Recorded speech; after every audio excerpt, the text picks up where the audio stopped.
Welcome to the show.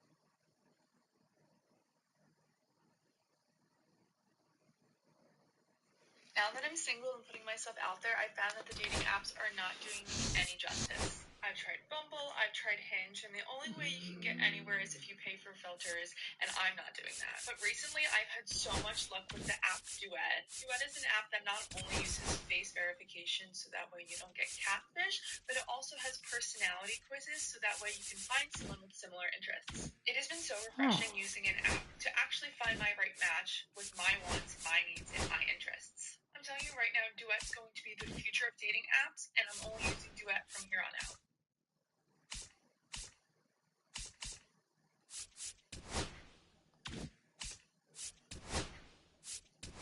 I'd like to raise a toast. Oh no, it's a ray. A ray? Is it the feds? Are we accomplices? What on earth did you do?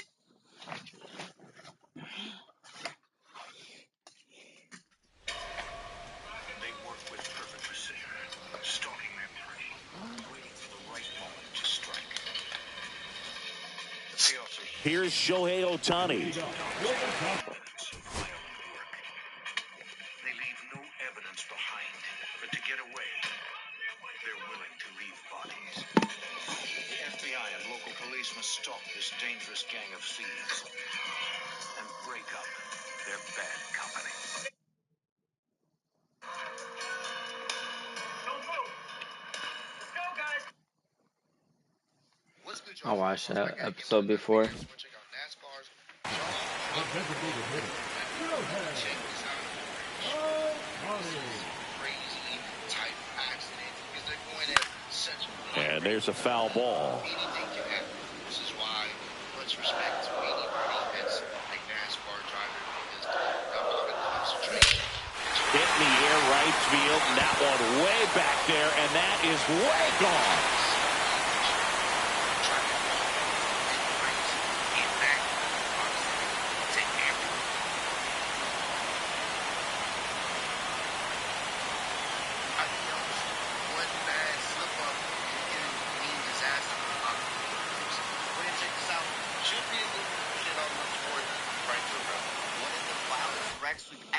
Another injury, pre-tournament, Hall of Fame, Final Four of tournament on Legend. Broke the guardrail. This is one of the wildest moments we've ever seen coming out of the carousel, Watkins Glen. NASCAR had to red flag the race for over 30 minutes just to get repairs done and cleanup done on the racetrack. He doesn't want to be too aggressive on these tires and abuse the tires too much at this point in time. If that is indeed, they may be looking at left sides while they're getting fuel. Depending on how long they're going to be out there. Yeah, that's what I would be looking for. Trouble. Hard into the wall. Caution's out. Damn. Terrible crash. Like Ryan Newman overran that corner just a little bit. You see quite a few cars over there. Come back on the track. Contact between Biffle and Newman.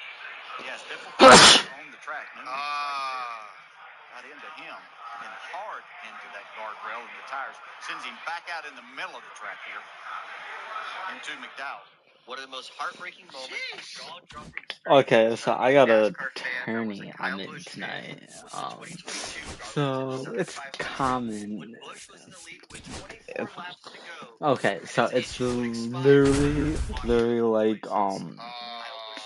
what Cougs used to do in Angels in the Outfield.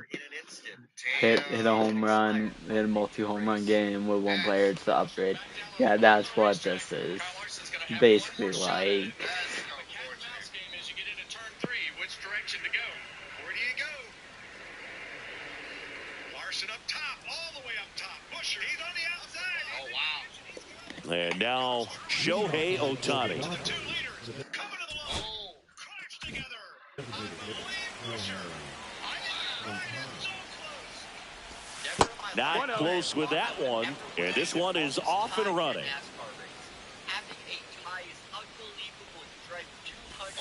Yeah, big swing and a miss. 1-1. Next offering is in for a strike. Struck him out looking. That was pretty nasty. Freddie Freeman, batting with one down, takes a strike. That clips the corner.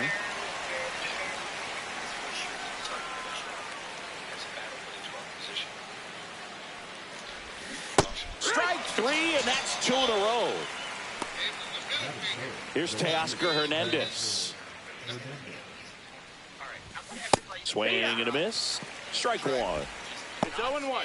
2 out, space is empty. Strike two.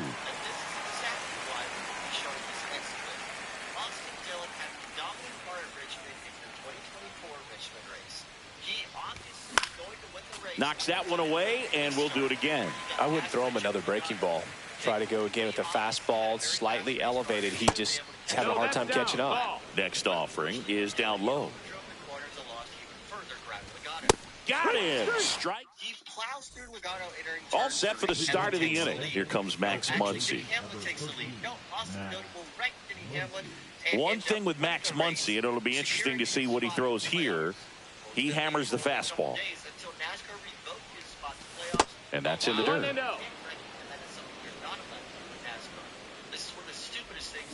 Swing and a miss. 1-1. Swing and a ground ball. Base hit right field. So a man on base to start the inning. He was all over that one. I know that was a ground ball, but it was absolutely hammered through the infield. That's not one you're excited to get in front of if you're an infielder. You know they used to say, charge it. Crazy. That's inside. Now 2 balls and a strike. 2 balls, 1 strike. And that skips in the dirt. 3-1. And ball 4, 2 aboard. Miguel Rojas at the plate. Check swing, called strike. 0-1. Tapped at the plate, but it's a foul ball. Got him looking. That's a strikeout. Will Smith to the plate. Just missed. He's looking for a ground ball to get a double play and out of this jam. That one ripped, but foul.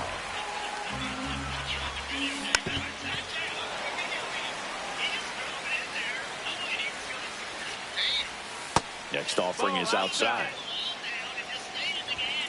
Chases the fastball up the ladder, struck him out. Here comes Chris Taylor. Just missed. That's the ball. 1-0.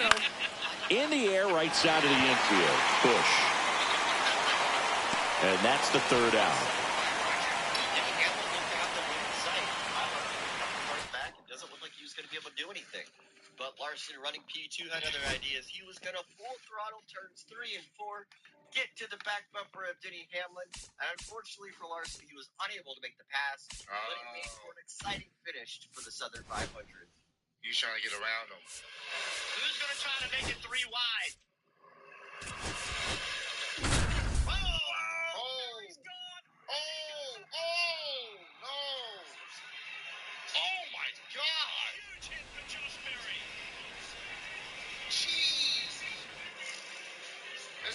Runner in scoring position, no outs. Seiya Suzuki, the next Cub to hit. That one back up the middle, and it gets through. Run scores easily, and it's 1-0. Now the tag at second, and he's out.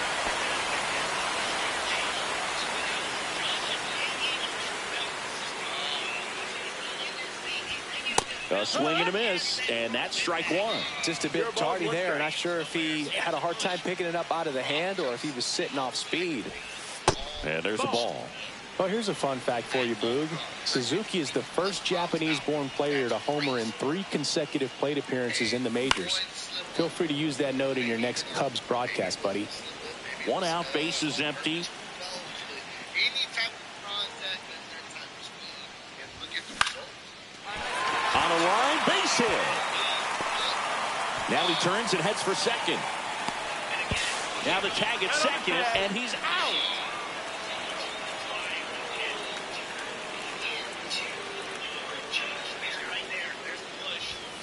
Swings through that one. 0-1.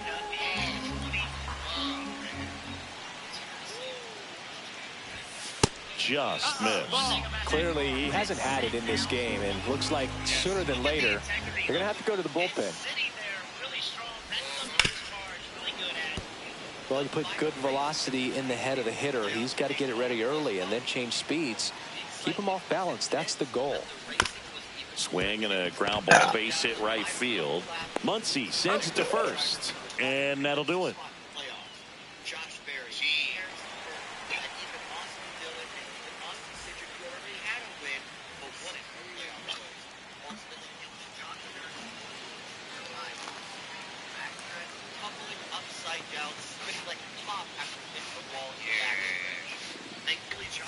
That catches the corner. Some hitters are just more confident they can track that first pitch out of the hand of the pitcher. They don't care if they fall behind 0-1.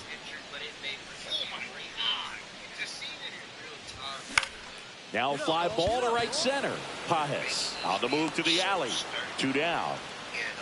Because, I mean, that happens to the car, bro. Done. Person probably Runner at third, nobody out. So up now for Chicago, Seiya Suzuki. First pitch swinging. 0-1.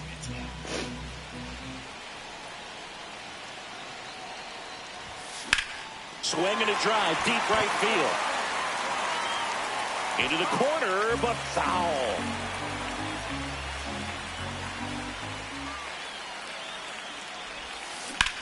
Swing and a ground ball, base hit right field. Edman makes the play.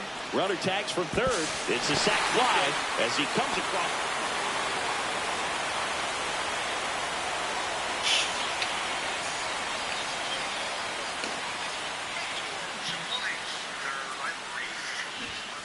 Fastball in for a strike. 0-1.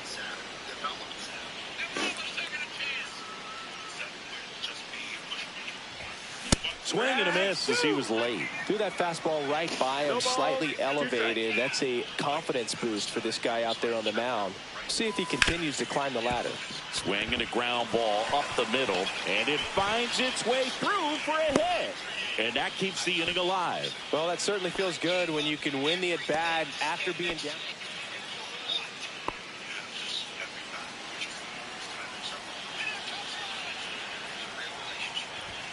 And there's a strike. There was a high-velocity fastball in the zone. I think a little frustration from walking the previous hitter. He's got good stuff. Pitch inside the zone and trust it. Line drive. Could be extra bases. There just doesn't have a pop. To the plate. Cut off. Throw to third. The tag. And he's out.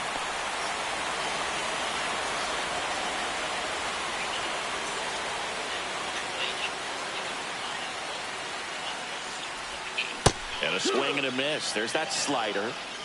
0-1.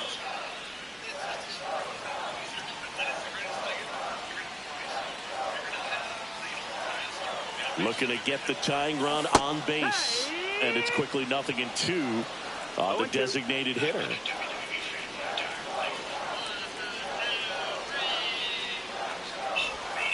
Swing and a miss, and he got him. Again, wrestling during the Attitude Era.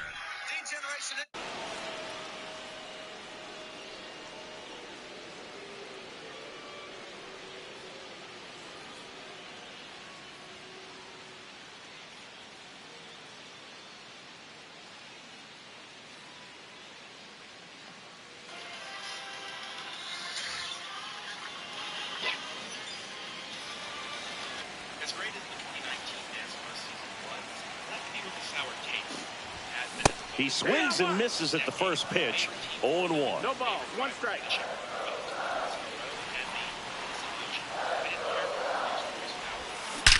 That one is absolutely belted. and it's into the bleachers. Out of here. And all the festivities that came with, or so I thought. I'll be right back. I gotta go get my dog.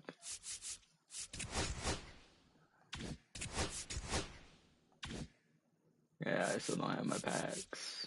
An hour later. Be right back though.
It's hard to believe it's now been 5 years since the pandemic. So much has changed, and yet I can still picture it like it was just yesterday.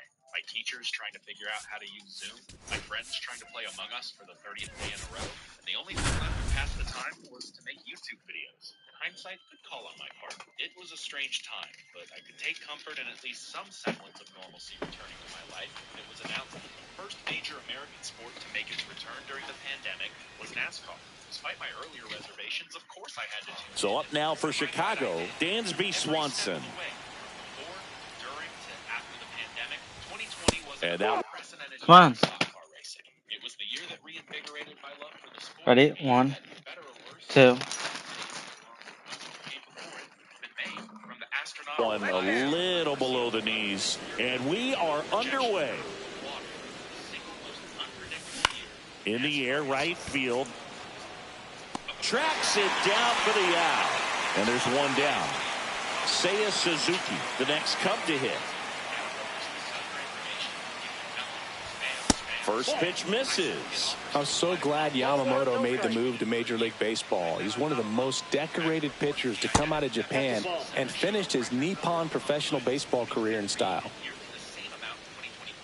That makes sense. By doing something as simple as Swing and a miss. And it's 2-1.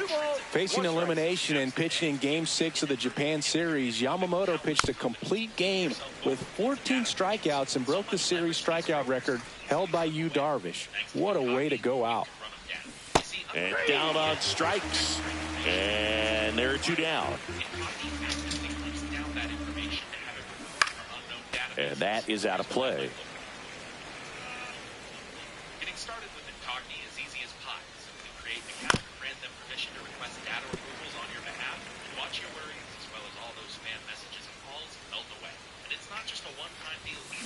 And a swing. And we're back. Nico Horner will come up to hit. There's a strike. Boog, here's a note on Yamamoto. He won 3 straight Sawamura Awards, the Japanese equivalent of the Cy Young Award, and the last 3 Pacific League Most Valuable Player Awards, which is the first MVP three-peat since Ichiro Suzuki. Got him looking. And he's registered 3 Ks in this one. Pete Crow Armstrong stands in now and watches strike 1. Swings and misses. And it's 0-2.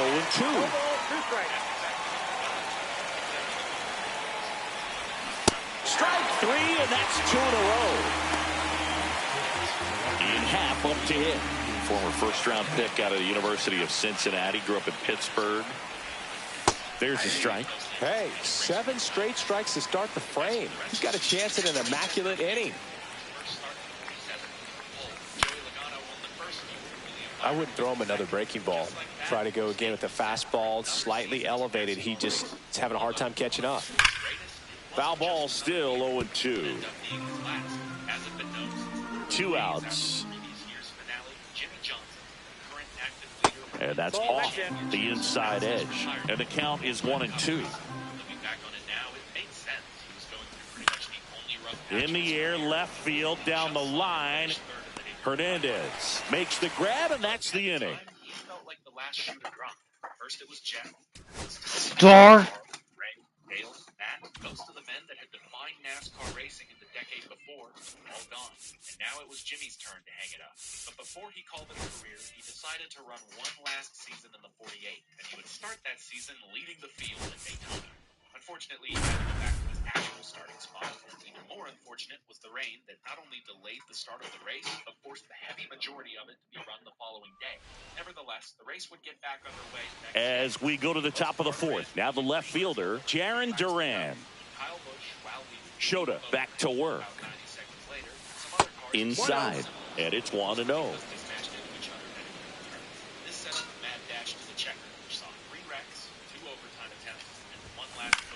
Swing and a ground ball base hit right field. Swanson fires over to first. And a quick out, number 1. Digging in, Roman Anthony, 1 for 2. Liner, base hit.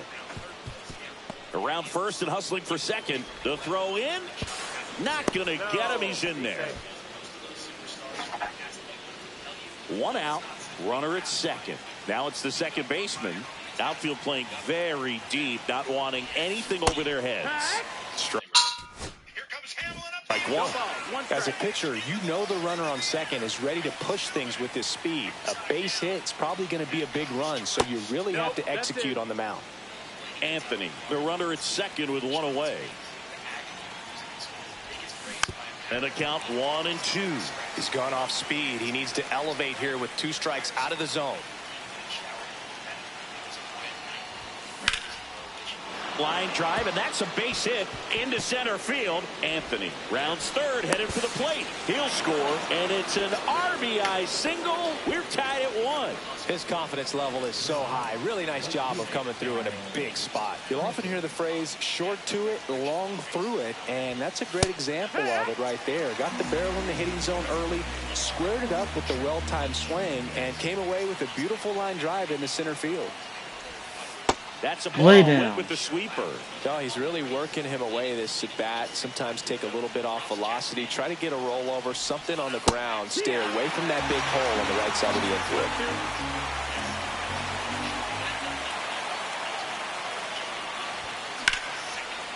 Swing and a line drive. That's a base hit into center field. The throw to third.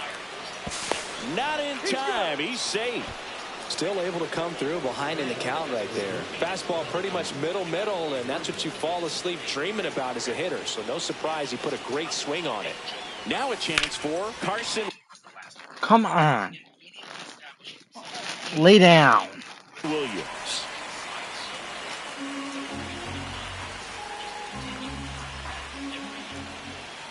Lefty out of the stretch. Runners at first and third. Big pitch right here. He's going to try to make a pitch that's going to produce a strikeout or a ground ball double play. He goes down looking. Stepping in, Babe Ruth. He's 0 for 1.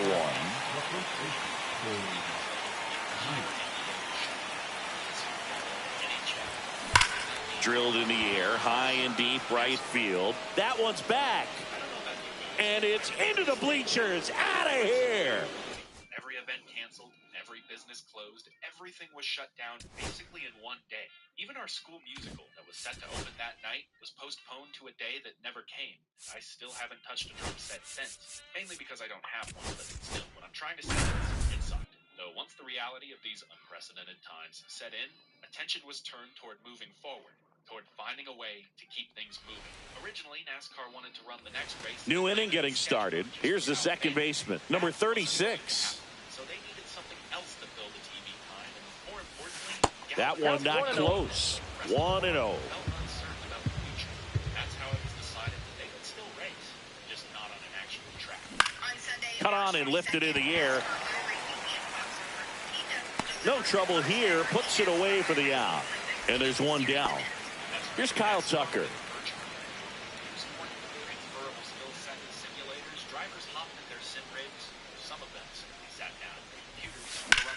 Out to center.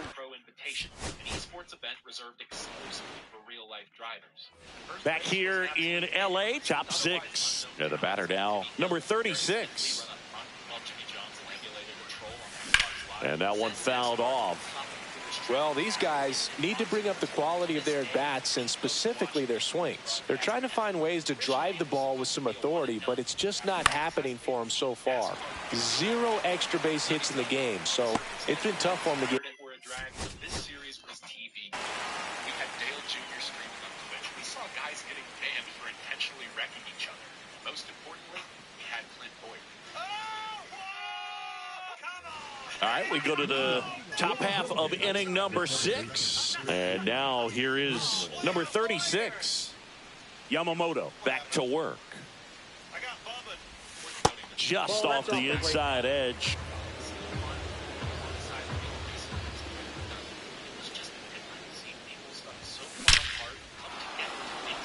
Back up the middle and a base hit. And a good start to the inning.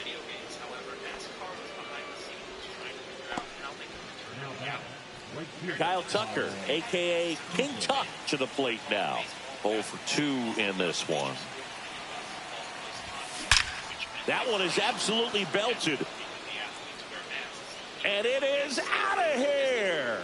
Which is all well and good, but that took months of planning and coordinating to even get off the ground. Whereas NASCAR already had closed sites, and they already have masks. And the closest contact they have is between their bumpers. Racing, weirdly enough, seemed tailor-made to run under these conditions. As long as the personnel was limited and everyone could follow protocol, NASCAR was in a unique position to race during a worldwide pandemic.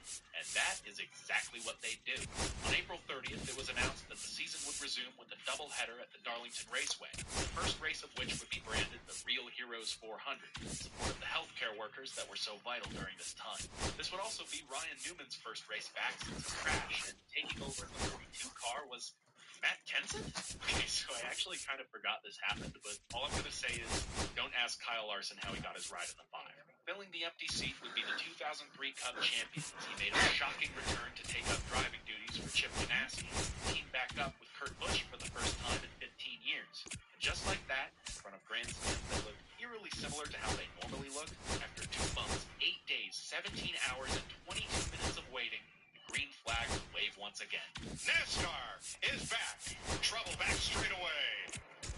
Around goes the 47 on the very first lap, Ricky Stenhouse. Oh yeah, NASCAR was back all right. They would take the green flag again on lap 7. And from there to the end of stage 1, it actually looked like Jimmy Johnson, who hadn't won a race in 3 years, had a chance to win the first race during the pandemic, or at the very least, win this stage by making just one more clean lap. Too much, and he's also, Jimmy Johnson around. Into the wall hard.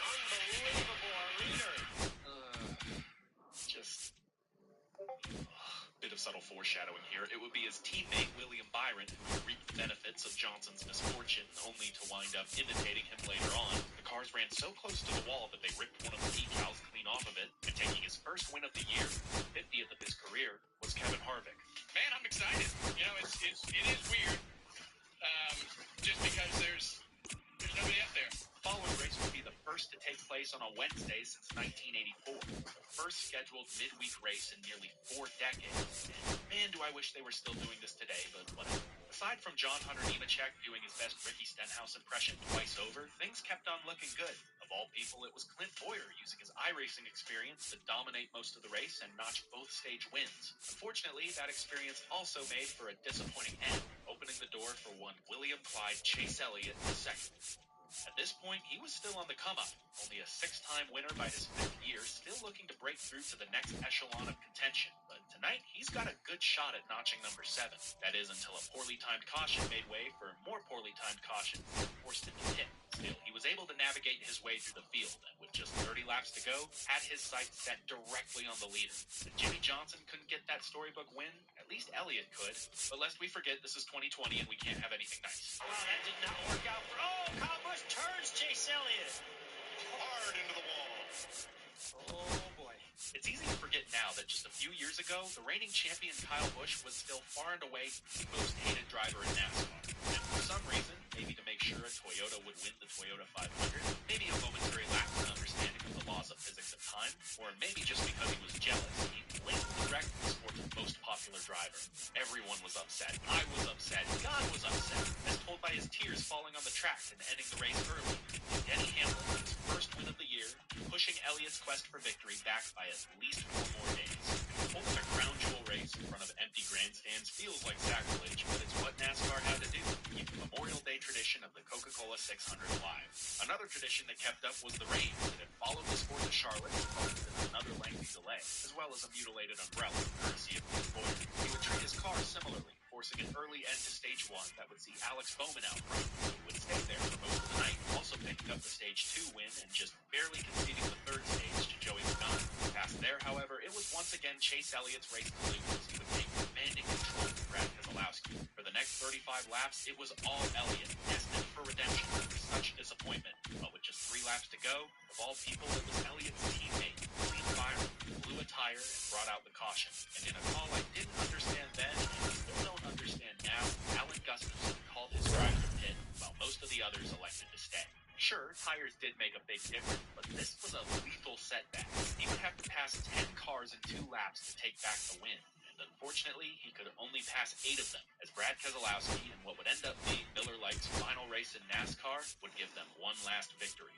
Once again, Chase Elliott had fallen short, and just to pour salt in the wound, Jimmy Johnson, who finished 2nd, would fail post-race inspection, taking what would have been his final career runner-up and demoting him down to last place. If you were a Hendrick fan, this was about as low as you could be.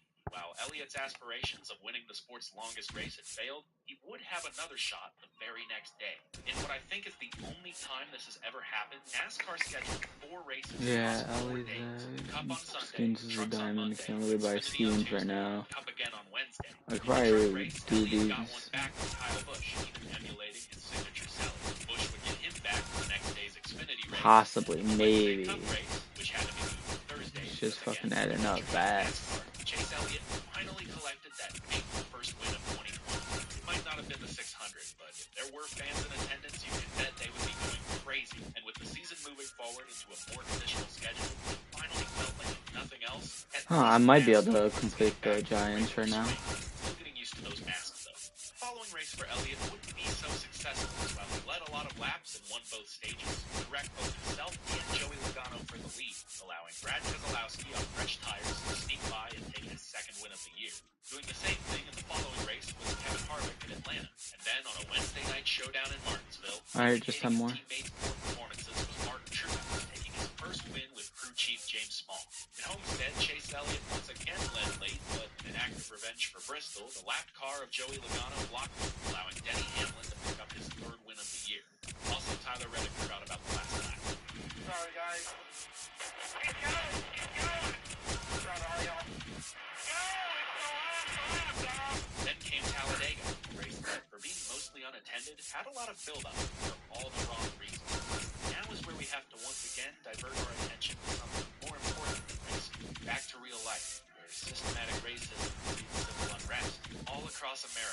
demonstrations and protest raged in response to racism and police brutality.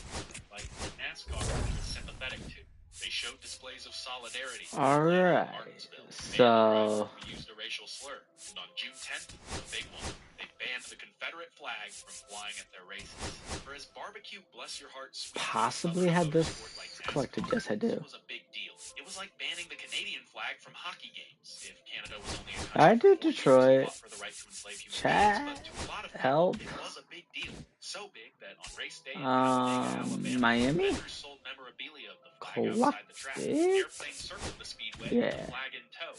Okay, so the Nationals. On the day of the race, crew members of Bubba Wallace, the Cup Series lone black driver, arrived at their garage stall to find a noose hanging by the door. Of course, it was later investigated by the FBI and found to be a simple garage hole, no hate crime detected. But across all 29 tracks and the 1,680 San Fran. garage stalls at those tracks, only 11 of them still had rope garage holes. This one was the only one not tied in a traditional knot. So make of that what you will. Still, the results of the investigation were quite relieving.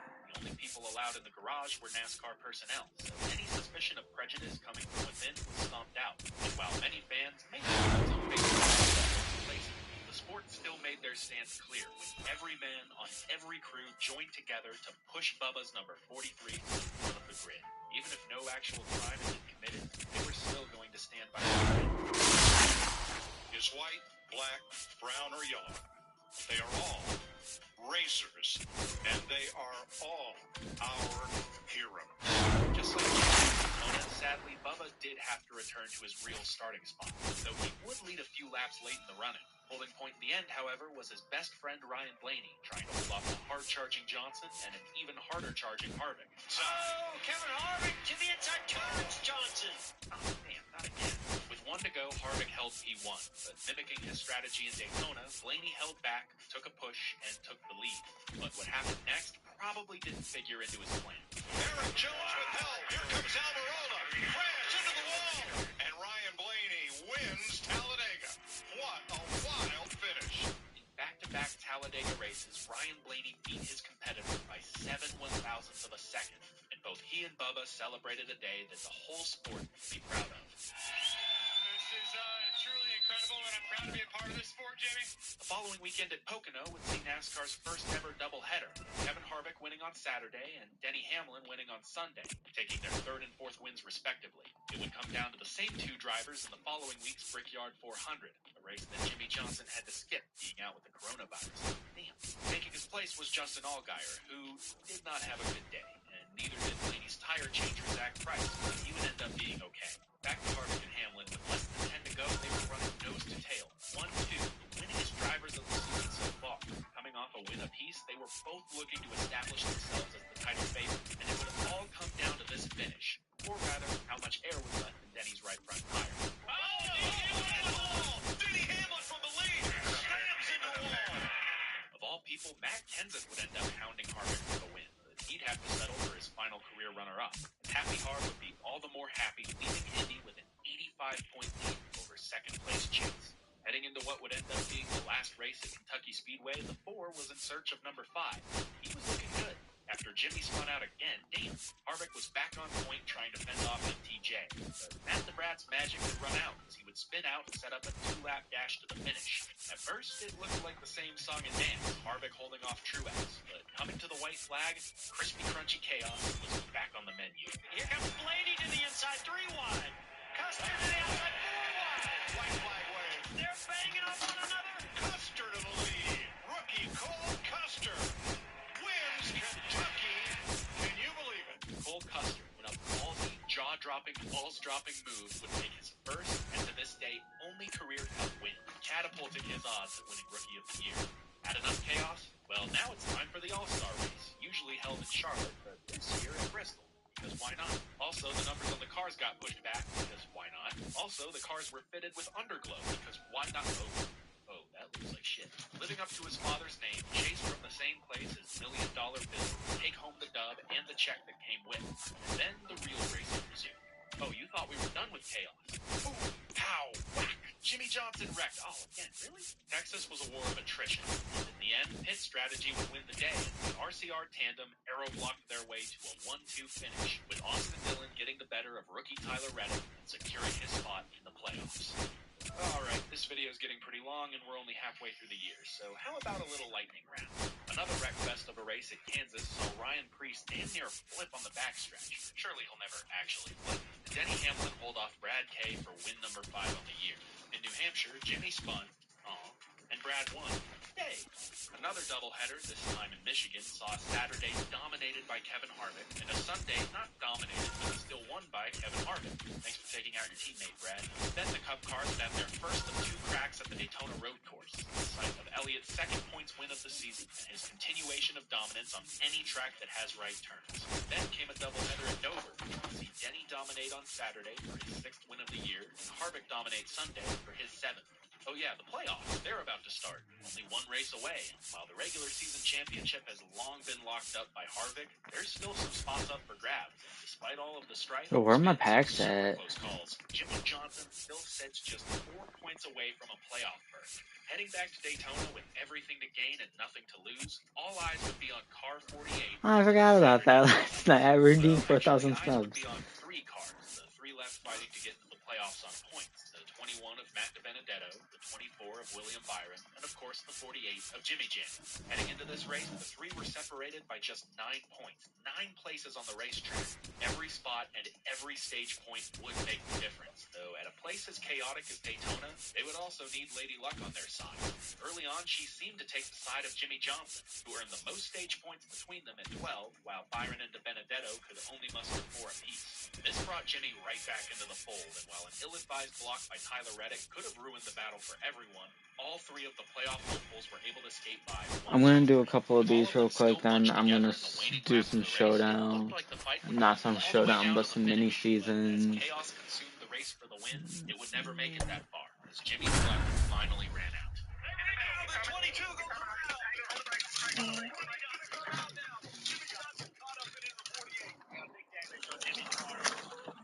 Could this be it for the 7-time champion? Everything we just seen, generous to say he had any luck. Hello and welcome. Thanks for joining us. MLB The Show brings you Diamond Dynasty Baseball. It's the Miami Marlins taking on the Hilldales. First pitch coming at you right after the break. Leading off, Xavier Edwards. Edging his zone for a pull off onto pit road. Strike, and we're underway.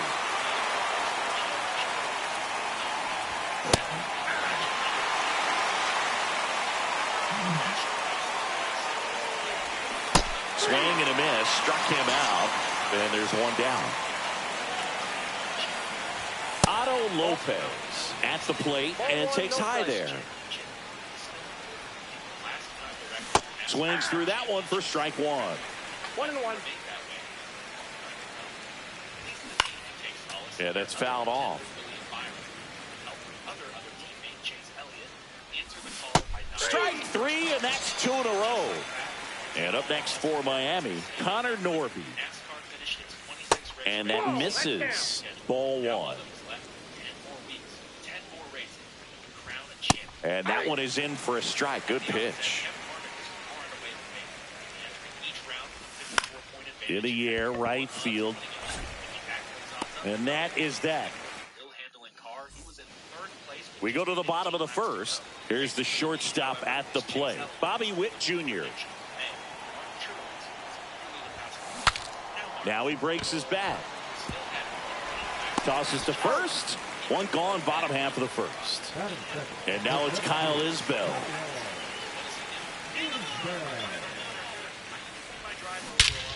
Clobber to right field, way back, gone. Into the second deck it goes, and just like that, they're out front. It's 1-0. Now here is Tyler Gentry. No question about this one. It's out of here. They do it again. Back-to-back homers, and they add to their lead. It's 2-0. Jonathan Indy at the plate. Conine on his way over. No trouble here. Puts it away for the out. 2 down. Now it's the right fielder, Joey Weimer. That one missed. Count 1-0. Check swing, and he went. And 1-1. Just missed. 2 balls, 1 strike. In the air, center field, Hill. He's got it, and that'll end the inning. But 2 round trippers in this inning. The long ball was working. And it's 2-zip. You're dialed into the show. Back here in Denver, top of the second. Now it's going to be Derek Hill. Swings through that. Filthy changeup right there. Just pulled the string. Swing and a ground ball base hit right field. Handles, throws to first. 1 up, 1 down. And here is Griffin Conant. Good slider inside right there. Batter fighting to get there. Just rolled over it. Got the ground ball. Isbell corrals it. And there's 2 down. Here's the left fielder, Dane Myers. Swing and a miss. Strike 1. Fell off to a great start. He's really cruising out there on the mound. He's got a chance to get through these first 2 innings with under 20 pitches. That could set him up to go deep into this game. And there's a strike. 2 out, space is empty.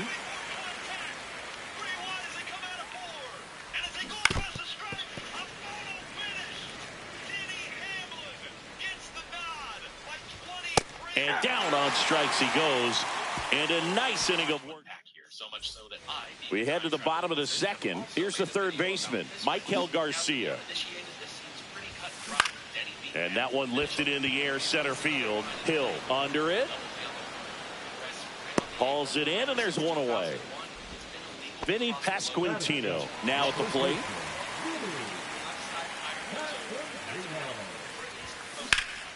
Up the middle. Dives, and he can't hang on. The throw won't get there in time, and they don't get an out on the play. And now it's Salvador Perez to the plate.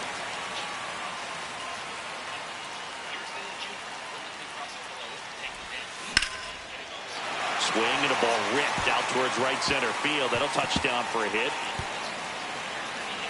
Pasquantino coming home. The relay.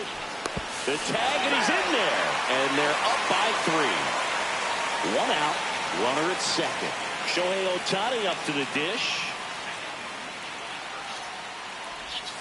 Inside, just missed.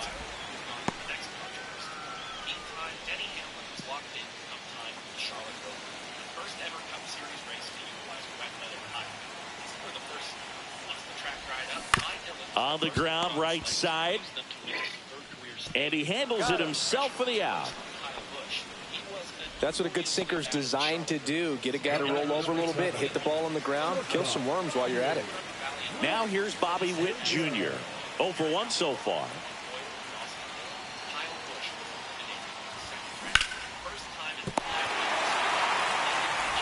On to first, inning over. And welcome back to the ballpark. On to the 3rd inning. Now here's the Marlins DH, Jesus Sanchez. Gonna really need to hang in there with that front side against this left-handed breaking ball. Next offering is in for a strike. Cut on and miss, struck him out. Make it 4 strikeouts for him on the bump today. Jonah Bride in the box now. No balls and a strike. Swing and a ground ball. Boots it. Gets off a throw. And they get the out. Good recovery. Wasn't easy following the misplay. Agustin Ramirez in the box with 2 gone. And takes a look at a called strike.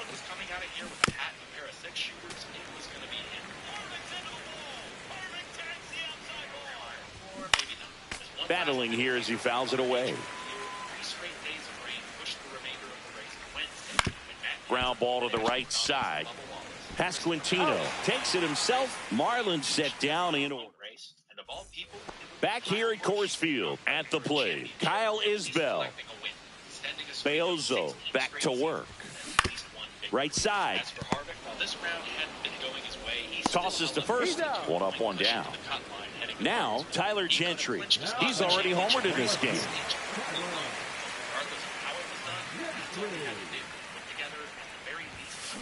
Swing, and that ball smashed on a line.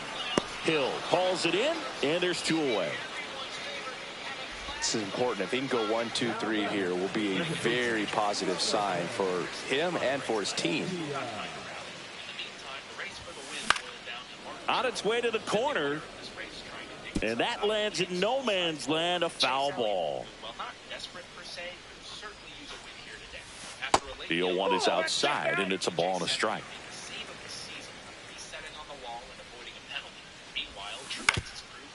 Ground ball up the middle. Edwards fires to first on the run, and they get the out. And we're back. And the batter now, Xavier Edwards. First offering, and it just misses. 1-0. A swing and a miss, and that's strike 1. 1 ball, 1 strike. The 1-1 is fouled off.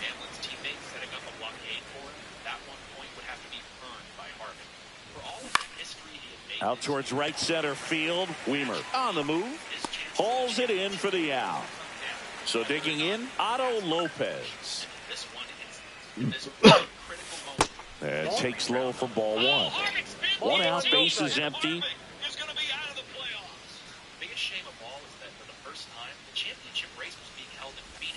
Swing and a miss at a slider.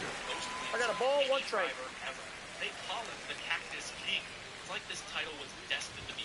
Swing and a miss, and that's strike 2. 1 ball, 2 strikes.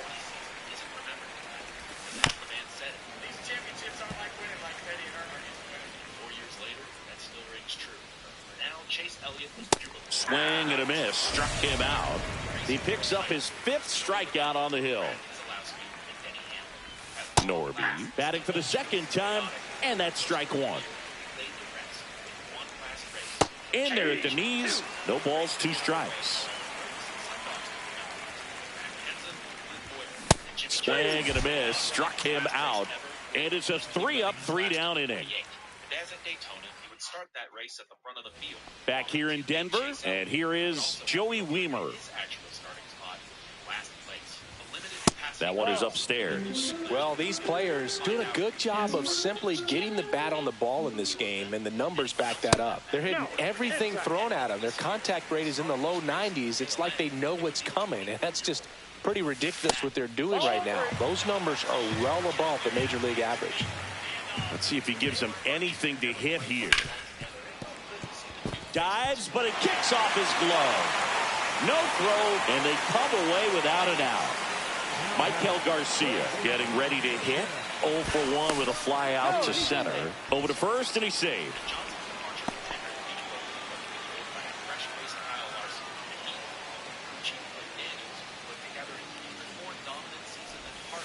Ball 1 there.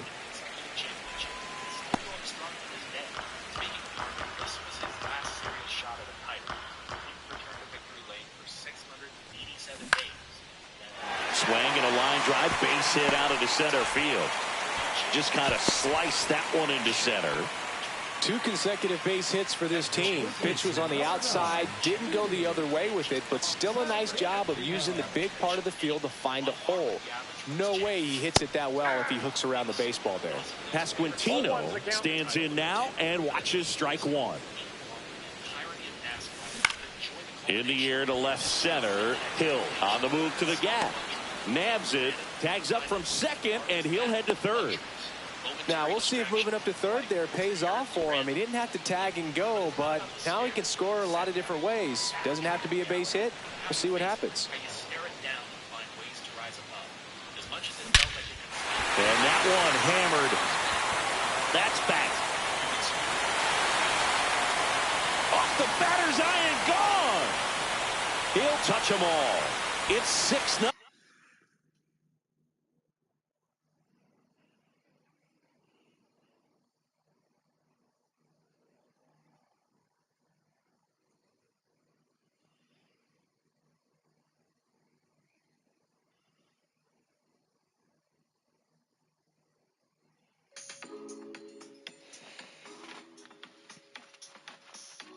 real short. Nothing. Base is empty, one away. And next is the designated hitter, Shohei Ohtani. And first offering is fouled off.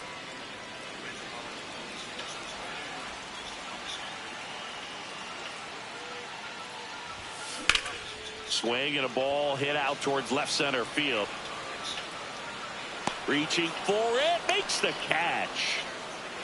Gotta love the over-the-shoulder catch. I tell you what, those are really fun to make.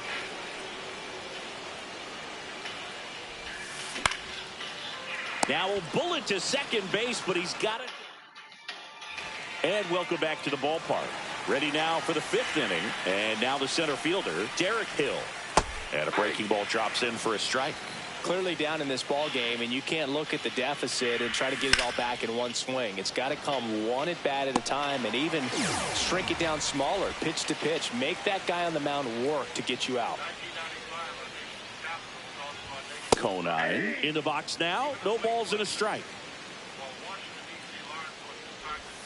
Comes up empty. 0-2. Got him. Make it 7 strikeouts for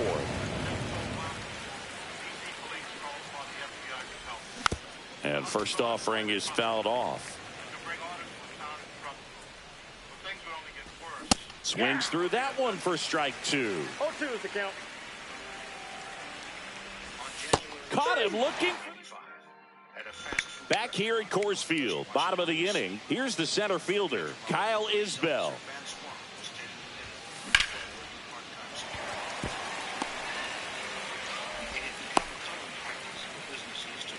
Waste no time there. That pretty much split the zone down the middle, and those are the ones where you got to make them pay. Now at the plate, Tyler Gentry. He's already homered here in this one.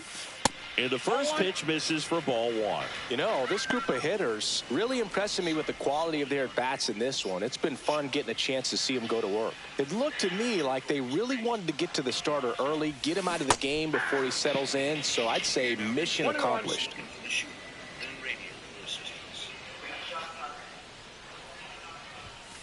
And now 2 balls and a strike.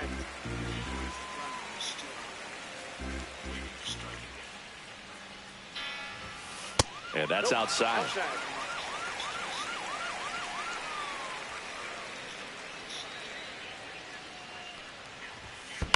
On the ground, could be 2. Quickly to second for 1. Back to first, and that is a double play. 2 outs, base is empty. And next will be the cleanup hitter, Jonathan India. Ripped right field. That's back there. That one way back, and it's gone. So 2 down, and now the right fielder, Joey Wiemer, 1 for 2. Swing and a ground ball base hit right field. Myers hauls it in to end the inning.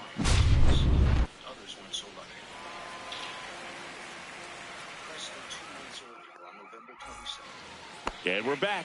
All set for the start of the inning. Now it's the DH, Jesus Sanchez. Yeah, big swing and a miss. Well, every pitcher wants a run support, and having a lead is nice, but it can be challenging for some pitchers. I think keeping the mindset to attack instead of trying to be too fine and have too much finesse. Go after hitters and get quick outs. Foul ball. He's been going after these guys consistently, and as a result, he's been able to keep his pitch count low. Throwing the ball very well right now. Base is empty, 1 away, and we're the top half of the 6th. Making 4 strikeouts in a row, just cruising along. Ramirez swings through that one as he comes to the plate for the 2nd time today. Line drive. And a base hit right there. And that keeps the inning going. Why didn't you run? Just like that, the perfect game that is trophy. no more. Handled that down and in breaking ball very well. I could saw the possibly break get it later in the early coming tournament from the tomorrow. other side and just let it get deep enough and drop the barrel on it at the very last moment. And he got him. Back here in Denver, well, we go bottom 6. Now the third baseman, Michael Garcia. That one ripped. This one could be trouble, and that's going to roll to the wall. Safe at second with a leadoff double.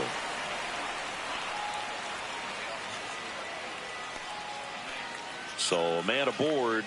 Next to hit, Vinny Pasquantino.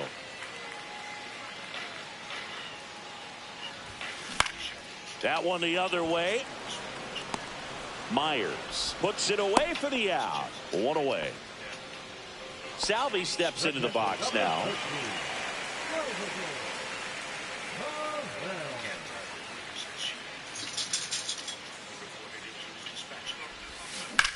Drilled out towards left center field. That's well struck. That's down. One hops off the wall. Runner from second scores as they add on. In safely with a double, his second of the day. Comes through with the RBI. Double into the gap, and that was a really nice swing to beat the inside pitch. He just beat him to the spot. Kept his hands tight inside that baseball, and that just allowed him to drive it. Ready? 1.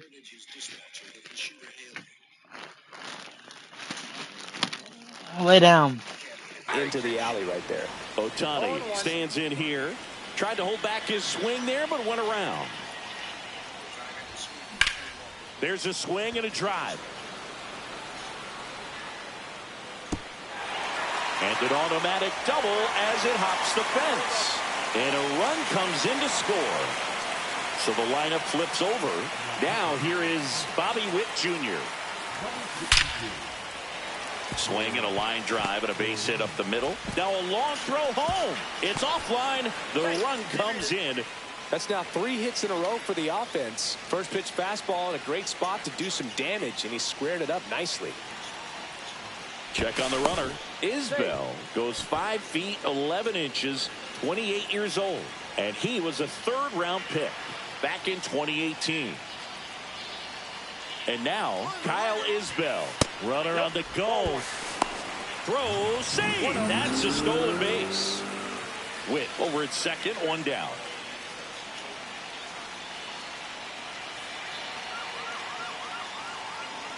Runner on the go again. Strike in there. Go to third. He's safe.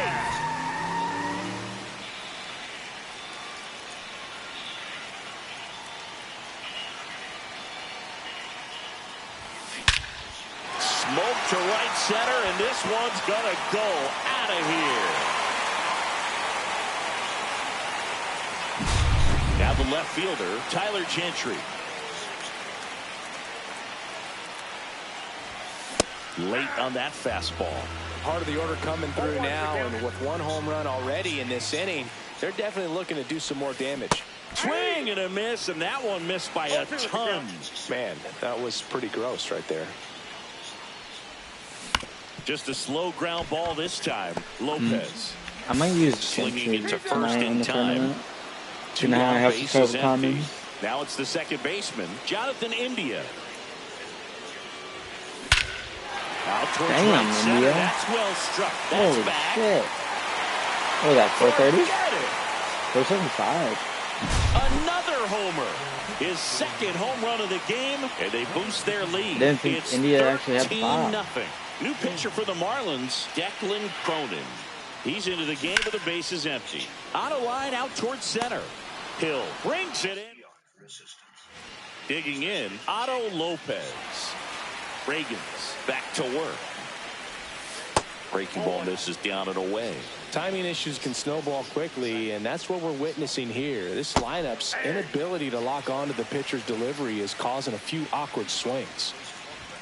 Swing and a miss. And a count 1-2. This pitcher's done a good job of disrupting the hitter's timing with the mix of pitches and changing speeds. You want to keep that front foot inconsistent for the batter. Their swings are hesitant, and that's exactly what you want on the mound. I need to check out. Play for Miami, Connor Norby. Pitches in there. Strike 1. The Fish with a lot of ground to make up here in the top half of inning number 7. And that one is downstairs. Should have been and the buck. count is 1-1. And a strike in there.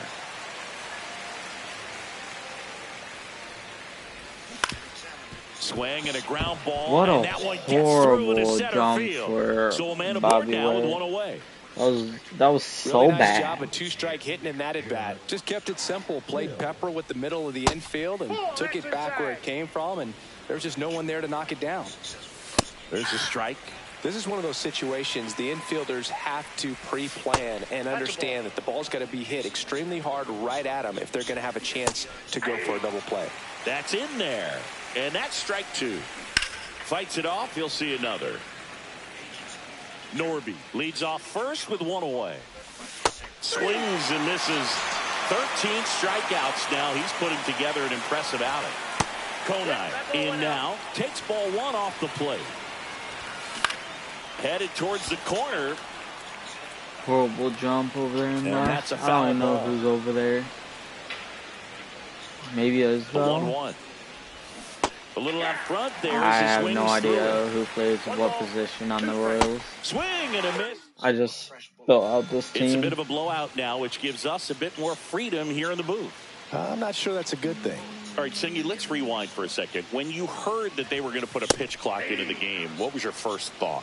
Well, I thought that The bullets matched. No, oh, it's Tyler Gentry. That the 32 caliber that these guys were going to have a very difficult time to be able to regroup I wonder why, after each 'cause there's a pitch comment and be over there. ready to execute some type of plan at the plate, and even for pitchers on the mound. Clearly seeing the ball very well in this one. Timing on the swing was good, able to shoot the ball up the middle. Didn't square it up as much as he probably would have liked, but that's a good approach paying off. In the air, left field, down the line, and a foul ball.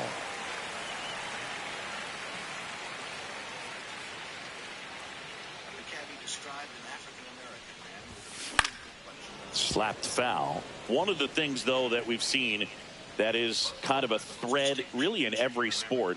These are the elite players, and so they adjust, and they've done a great job adjusting. Absolutely, and just you tip your cap to these guys because not an easy adjustment, but they look like they've been doing it their entire lives. And now the catcher comes up to hit. Salvador Perez, 3 for 3 with a homer and 2 doubles. Swung on, belted. Damn, Salvi. And it bangs off the foul pole, home run. That one felt good. He's done it again. His second homer of the game. And they add on. It's 15-0. So 1 out, nobody on. Here's Shohei Ohtani. Fastball for a strike. Plenty of offense in this one, Singy. I guess you'd say kind of what we expected, though. Well, this was a game, looking at the pitching matchup, where you expected offense to score and not as lopsided as this. Well struck right field, and it hits the fence. Makes the turn and heads for second. In safely. It's a double and his second hit. 2 hits for him in this one, both for extra bases. Got to feel good about that. A well-deserved double on a great swing. Got everything going on time. He stayed balanced and he squared it up about as well as you could possibly ask. Line drive, caught. That swing right there tells me he's seeing the ball pretty well. I know it didn't produce a hit, but he made solid contact, and that's all you're looking to do anytime you're at the plate.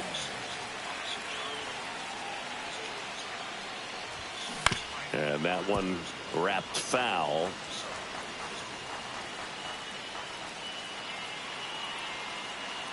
Man on second, 2 down.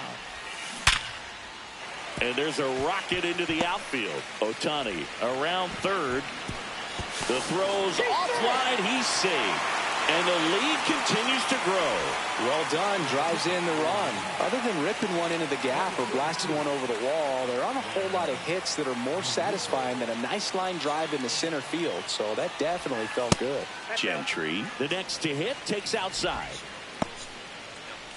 When you're taking your lead over there at first, you got to be very careful. This guy on the mound's got a good pickoff move. Pop foul out of play off to the right.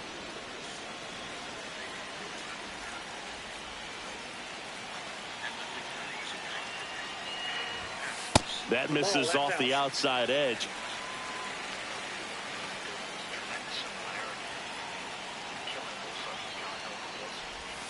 They say he went. 2-2 to count.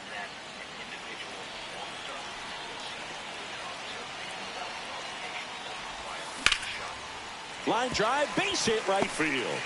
Throw into third. I'm gone, ain't I? And he's out. Touchdown, and that ends the inning.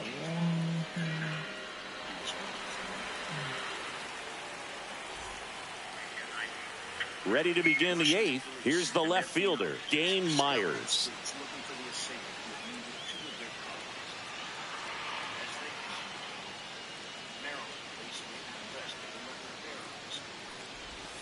And that's in for a strike. And it's 0-1. And it's strike 2. No ball, 2 strikes. This one in the air, right field. Let's let it drop. Oh, fuck heading for me. 2. I didn't realize it was going to go now, over the head. They still don't have it. Safely into third with a lead-off triple. Fuck. I wanted it to drop so I could get the trophy for as an outfielder. Gun out someone going to second. And the pitch is outside, ball 1. Swing I put that right. And it's 1-2. Well, maybe if I didn't have a bronze over there, I would have, but... In the dirt, nice job behind the plate. Hey, what are you gonna fucking do, I guess? Swing and a miss. Struck him out in a heater. Next to hit, Jonah Bride. And a foul ball.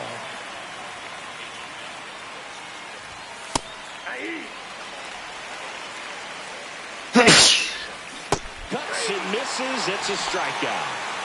Here's the catcher, Agustin Ramirez. First pitch doesn't find the zone. And that's in for a strike. 2 outs and a runner at third. And we're in the top of the 8th. And that one missing inside a sharp slider. Fouls one off. 2-2. Instead of letting the hitter get his arms extended, tied him up a little bit. Slightly up, slightly in. Back here at Coors Field. On to the bottom of the 8th. Here's the second baseman, Jonathan India. Swing and a high fly ball, well struck. Way back there. And it gets into the corner, but it's foul.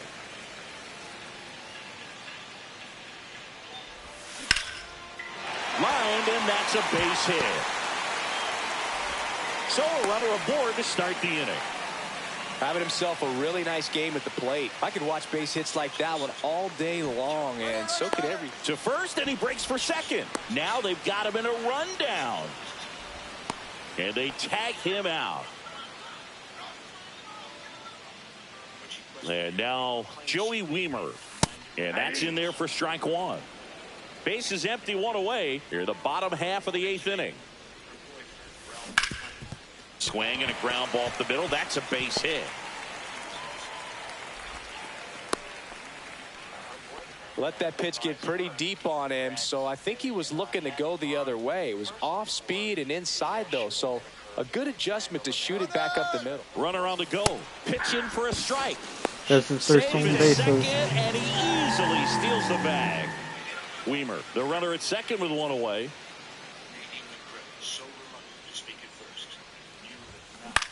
Swing and a ground ball base hit right field. It's not a ground ball base hit game. Number 2.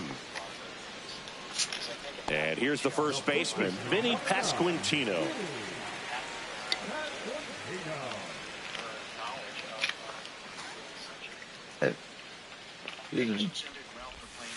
And first offering is fouled off.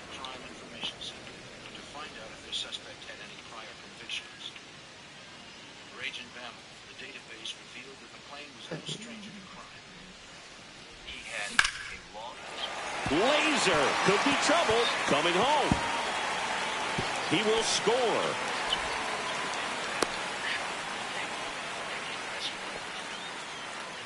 Picks himself up an RBI. I'll tell you, when you smoke a line drive into the gap like that, I mean, sure, home runs are king, but I feel like nothing makes you feel like a true professional hitter more than a bolt the other way. Swing and a ball line to center. Hill. All set to start the 9th in this one. And the batter will be the shortstop, Xavier Edwards. And he grounds one to the right side. And foul ball. The wind of the pitch. Got the bat going too soon. It's strike two. I just need his three pitch Edwards. efficiency, Not ability to Edwards, get ahead but in the Reagan. count. At times, pitch to contact. I'm but not the going to defense get three, Fair possibly. ball. I'm going to have to bring in another pitcher. Around first and hustling for second. Grab the damn Not stopping. ball. He's going for three. God damn it, it's offline, safe too. at third. Good two-strike hitting right there. If I knew a bit he of was a going to lost go start three, I for would have had a some, better so that chance was of getting nicely him, done to but beat the I didn't. odds. Ripped that one down the line and kept it fair. And even when you hit it that far out front, you still have to keep your hands tight to your body so you don't hook around that baseball and put it in foul territory. And that right there was perfect. You just don't see it that much anymore. A guy being this efficient and getting this deep into the game. I wonder if he's going to be able to close it out. It's just something about that ninth inning. But being at under 100 pitches, he's still got plenty of fuel left in the tank. No ball, 2 strikes. And it's fouled off. They'll do it again. Got him looking for the strikeout. 19. Now only 1 out remaining. Hill, the batter now, as he swings and misses for strike 1. 0-1's the count. Hit to the left side, and this is going to do it. On to first, ball game. So this one. Because the shooter was case Officer Vance Warren used a .32 caliber revolver in that shooting. Also, a manual for a Mac 11 assault weapon was found. And additionally, lots of writings of anti-police type hatred were found within the residence. Oh, we got Alex Gordon now. Nice. Best collection possibly done. Second half. No, it's not, actually. So if I go over to TA, go to here, Alex Gordon is a third baseman. So we can get rid of McKell. Put McKell on the bench. Go over here, go to Alex Gordon. That's better for us there. Alright. If we go, not TA, but if we go over here, player stats for, and we got that. Alright. We need extra base hits with primary position right fielders for 5. What is Warner not a primary? Didn't he get a? No. He got 2 hits, singles. He didn't get no extra base hits. Alright. TA, we go back, not to Detroit, but if we go back over here, click missions. Basically, the only ones I have to do here are hits, home runs, runs, 3 more innings pitched, a few more Ks, and 2 more wins. Then just repeat them all back over here.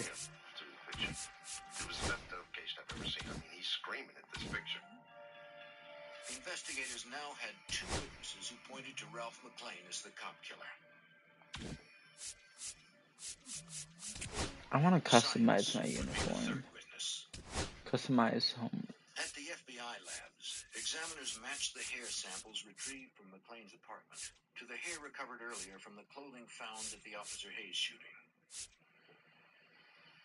It was the critical piece investigators needed to secure an arrest warrant for Ralph McClain.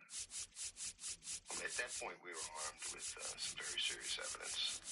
We had the girlfriend with the admission, we had hairs, and we drafted an affidavit for signature for a Superior Court judge. And in the middle of the night, we went out and we obtained that warrant. But first, they had to find McClain. Investigators canvassed all of his known haunts.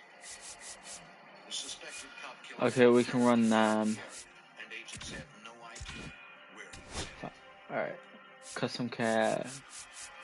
Go over here to New York. Was wanted for shooting 3 police officers in and around Washington, D.C., killing 1. A month had passed since the last shooting, and investigators had no clues to his whereabouts. To find him, they looked to his girlfriend, Nadine, for help. She was under constant police protection since McClain had tried to kill her. Okay, let's go black there. side color, let's come up. Let's go down to their button color is going to stay the red. The pinstripe colors.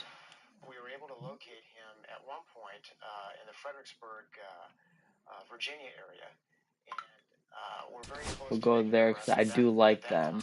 But unfortunately, he was able to. Where's the piping? Our attempts. Trying to find the piping color. Conversations continued over 2 more days. Authorities learned that McLean was traveling south to Florida. Alright, piping color number 2. But he never gave a specific location. Investigators wondered if McLean knew his girlfriend was cooperating with police. Shoulder color's good. She told them that he monitored the news constantly on a portable TV.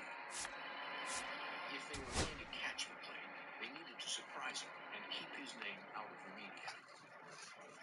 That meant keeping the arrest warrant out of the national system.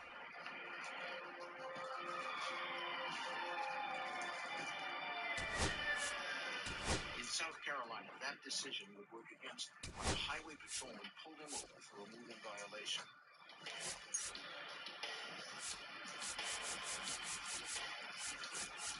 The officer approached and asked to see a driver's license and vehicle registration. McLean showed him his registration and claimed his license was in the trunk.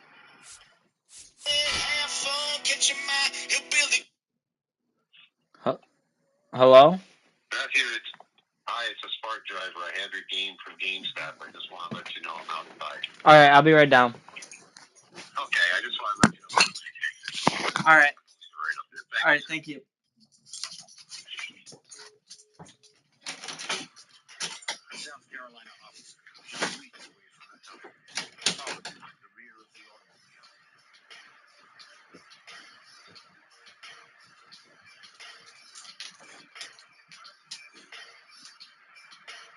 McLean rifled through his belongings and pulled out his license.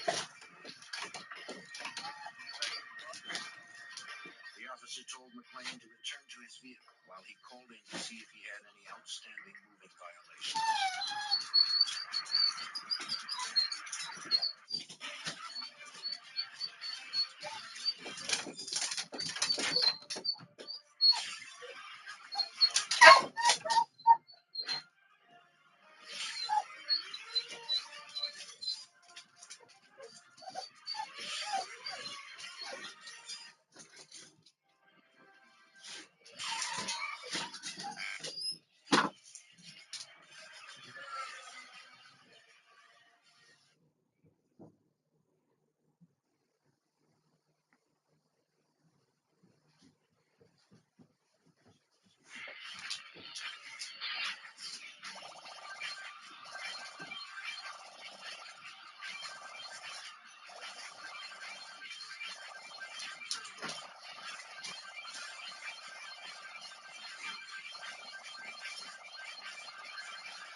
Whiteout Survivor. Play free now.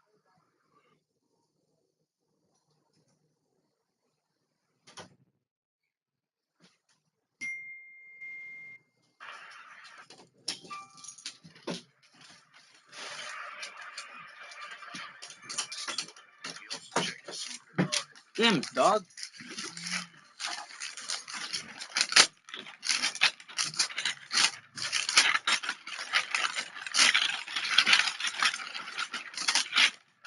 records indicated he was registered to Ralph McLean. Alright, we got our precision rings. He issued McLean a ticket, then gave him directions to the town's magistrate's office to pay the fine. The officer survived the incident, but authorities had missed an opportunity to capture the cop killer. Back in Washington, Detective Lauren Ledman looked for a way to lure him back to the area. We were faced with somebody that was mentally unstable, that was out actively shooting police officers. we're kind of at his mercy because he was calling the shots. And the key was is we needed to get him nailed down in a location where we could surround him. Investigators once again depended on Nadine's help.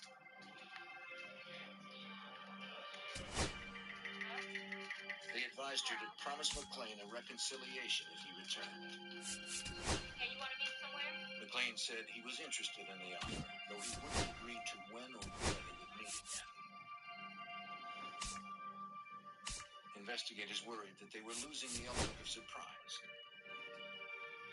We were looking for a little bit of an edge, but that edge was taken away from us. The media found out about it. They broadcast his name, his photograph, and so forth, which really bothered us because it brought us to another heightened level. They hoped McClain hadn't seen the broadcast. On Memorial Day weekend, McClain called Nadine. He was ready to meet with her. As instructed by the FBI, Nadine suggested meeting at a large shopping mall in Northern Virginia, a place where it could maintain surveillance without being noticed. What I'll do is I'll call you. McClain agreed to the location.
Okay.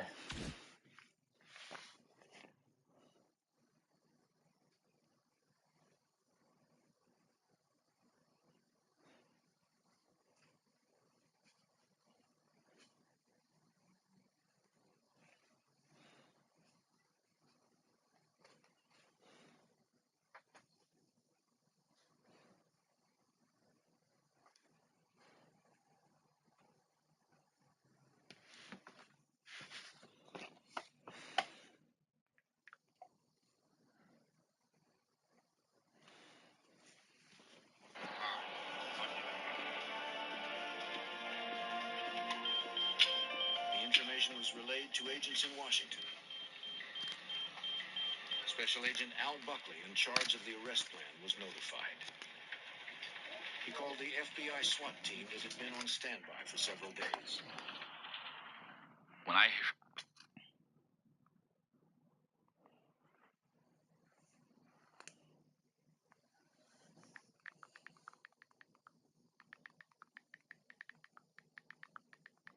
heard the information that Mr. McClain was heading back to the Virginia or Washington, D.C. area, I felt that Mr. McClain was coming up to do two things, either to kill Nadine and possibly kill an additional police officer. Agents and D.C. officers arrived at the mall in Tyson's Corner, Virginia. Their first task was to set up a perimeter. Oh my, thank God. He would not slip through. Collectively, the team had decades of experience. This should have been a routine operation. I've been involved in several arrest situations where meetings are held before the arrest, and a lot of times there's a lot of joking around just to relieve the tension. I'd have to say that that night was a little bit different. It was quiet, and that's probably the first time in my FBI career that I could just cut the silence with a knife. Okay, so basically we're only gonna go to Brett, and then we're gonna switch. But I do want to play some mini seasons real quick. Play now. Wait.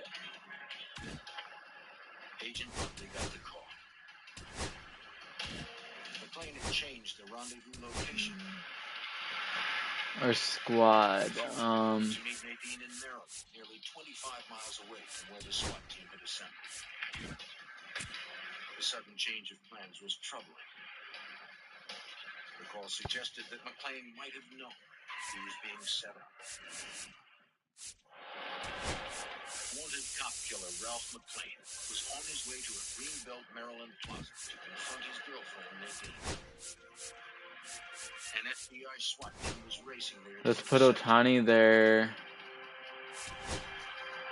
I know we have Weather Holt. From Tyson's Corner, Virginia, investigators suspected the armed fugitive knew Nadine was cooperating with authorities. Special Agent Jay Abbott was greatly concerned. At the time, we began to sense that he had suspicions of what was happening. And given those suspicions, that added to the sense of urgency even more. We weren't sure that he would actually show up at one of these locations to meet Nadine. He might begin to smell that there was a trap. As they got closer, agents turned off their blue light and constantly monitored the radio.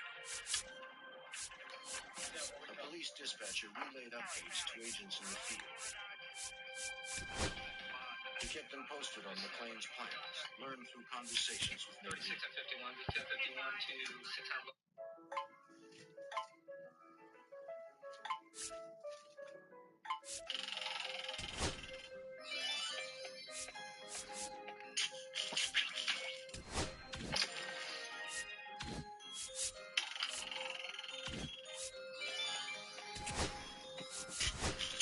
We will be playing all on All-Star. Agents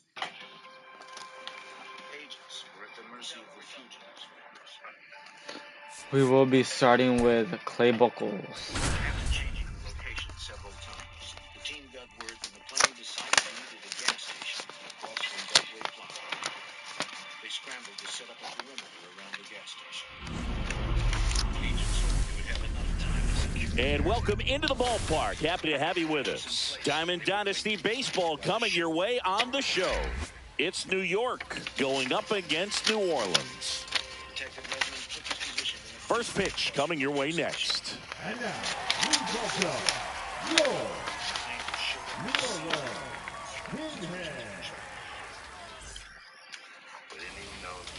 All right, just about ready for baseball. Getting the nod on the mound, Paul Skeens. Chris, what should we keep an eye on? Dude, here my gloves did not save. But in order for that to happen today, he's got to limit damage, make smart pitches, and avoid big innings. If he were a golfer, we'd say he needs to avoid any double bogeys out there, and if he does, his scorecard is going to look pretty good at the end of the day. Damn, Kutch, get faster. One out in the top of the first. Roman Anthony now at the plate as he swings through strike one.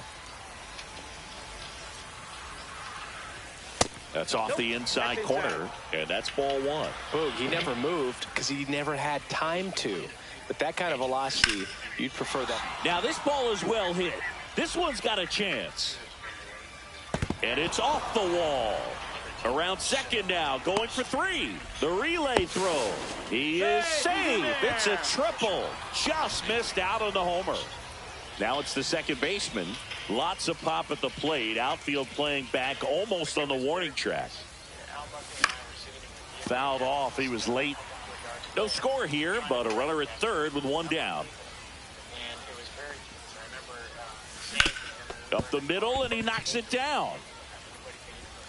He's in there.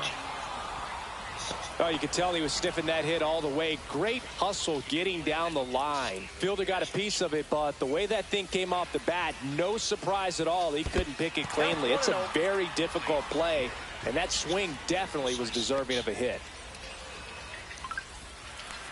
Investigators believe he was very close. This particular time. The pitch. And another ball. Could be some action here on this next pitch. Couple runners on. Probably a challenge pitch coming. Not even close there. And that's ball three. Last couple of pitches breaking balls away. I think he's going to have to come firm inside to be able to open up that location if he wants to go back there later in this count.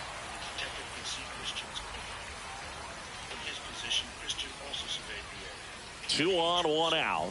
And they're all loaded up. Well, the stage has been set for this offense, Boog. It's all about creating opportunities, and this is one of them right here. Now a chance for Carson Williams. And the first offering is not close. Well, all eyes on the double play ball in this spot. No better way to get out of this inning. On the ground right side. And that was in. Ready? 1, 2. Put 2 on your bone. It's just foul.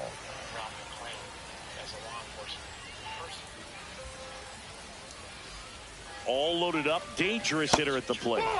Look, in situations like these, the air can get really thin up there at the plate. Got to find a way to breathe and slow everything down. Late that time, and it's strike 2. Instead of letting the hitter get his arms extended, tied him up a little bit, slightly up, slightly in. And a swing and a miss. Huge strikeout there.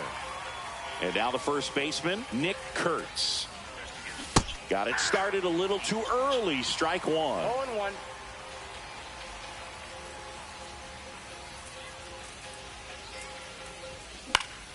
Swing and a foul out of play. Anthony, the runner at third. Tucker at first. 2 out of the inning. That's a ball. Skips in, and excellent work to corral that one. Could have been dangerous.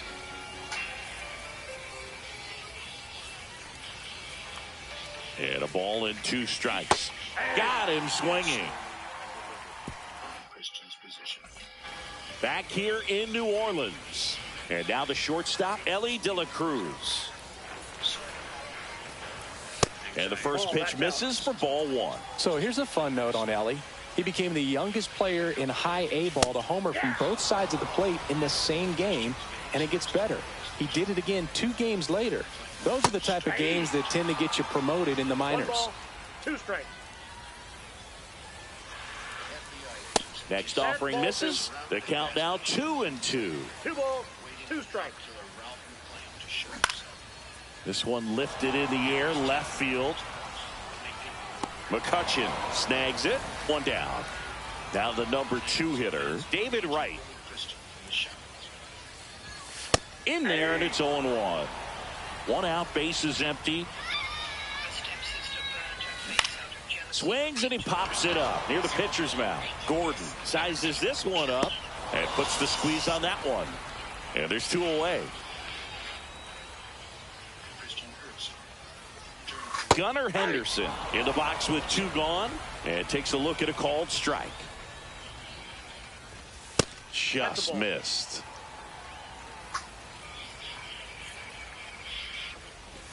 And a swing and a miss. 1 ball, 2 strikes. But no one was there. The plane's low profile hidden below the agent's line of sight. 2 outs, base is empty. Swings through that. Back here, Jose Alvarado into the game.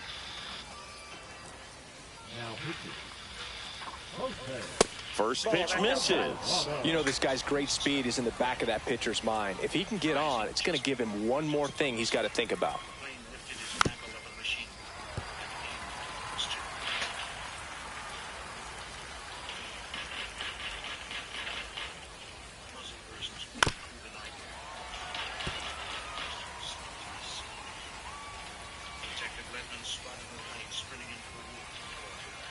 And a 1-2.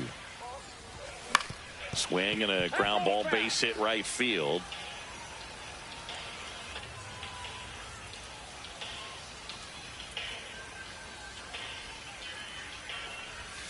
Outside low. Yeah, that's ball 2. They tried to get him to go, chase the pitch down and away, but he wouldn't bite. Swing and a miss. That's a strikeout. Gassed it right by him. Here's the third baseman, Alex Gordon.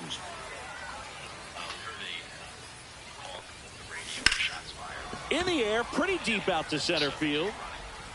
And it's caught for the out. And here's the catcher, Dalton rushing.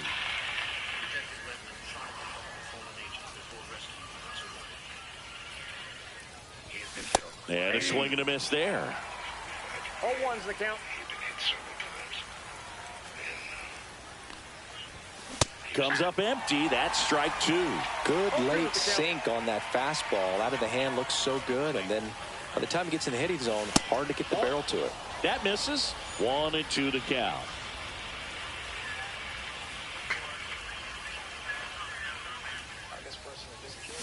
And a swing and a miss. And welcome back to the ballpark. Now it's the right fielder, Vladimir Guerrero.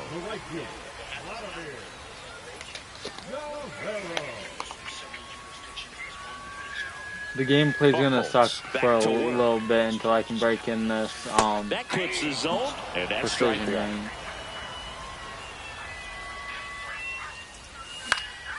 Late swing, fouled off.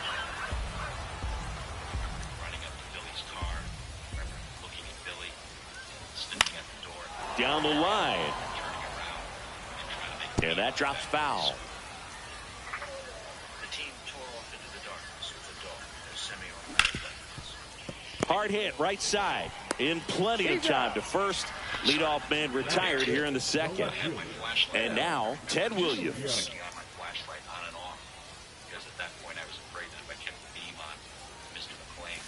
There's a swing and a miss. No score here in the second. And that one fouled off.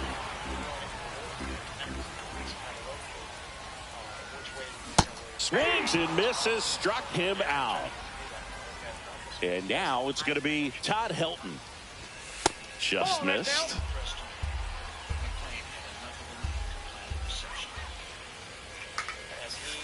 And that's a strike.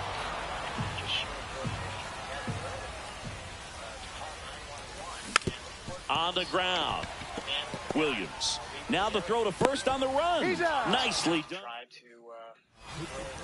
We're back, and on the mound is the closer, Raleigh Fingers. The pitch. Now this is in the air down the line, and that's a foul ball.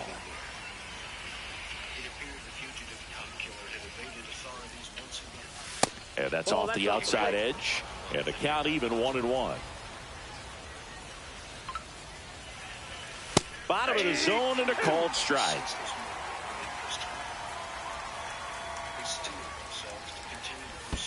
Pitch in the dirt, and it's 2-2.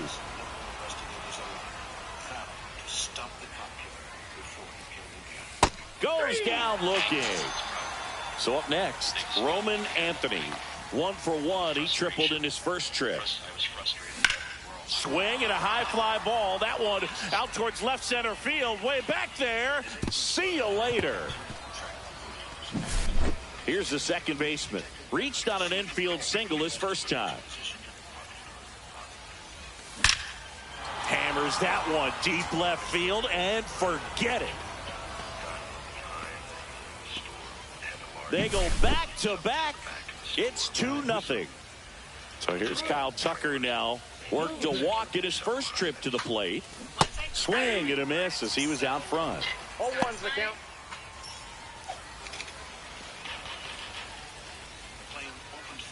Still only 1 out here in the inning.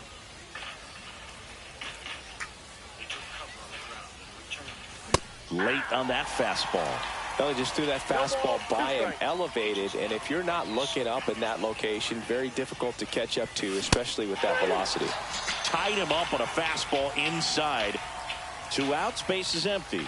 Here's the shortstop at the plate, Carson Williams. And the first pitch misses for ball 1. Way to lay off that fastball up right there. You're looking for something you see well that you can handle, but you also have to keep the discipline so that you're not popping up pitches that are just a little too high. Guerrero makes the grab, and that'll end the inning. But 2 round trippers in this inning. No one is working. It's now a 2-0 ball game. And we're back. Now it's the second baseman, Dick Allen. Tanner Scott gets the call from the pen. And I can't imagine any save is an easy one. You're holding a small lead on the scoreboard, and you know those hitters are going to give you the best at-bats they can. So it's always high stress. Let's see what he's got here to try and close it out. Way out front for strike 2. Swings and misses on the fastball up in the zone for the strikeout. That's a strike across the top of the zone. No balls, 2 strikes. Foul ball. It stays 0-2. Swing and a miss. And they're down to their last out. Michael Harris II stands in now and watches strike 1. And there's a ball. He's great hitting the ball the other way, and that pitch did a good job to straighten him up a bit. Mission accomplished. This could end it. Off the plate, and the count's even at 2. Got him, and that's the ball game.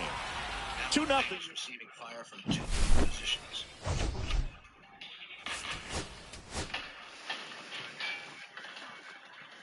He swung around and spun around to a barrel to step.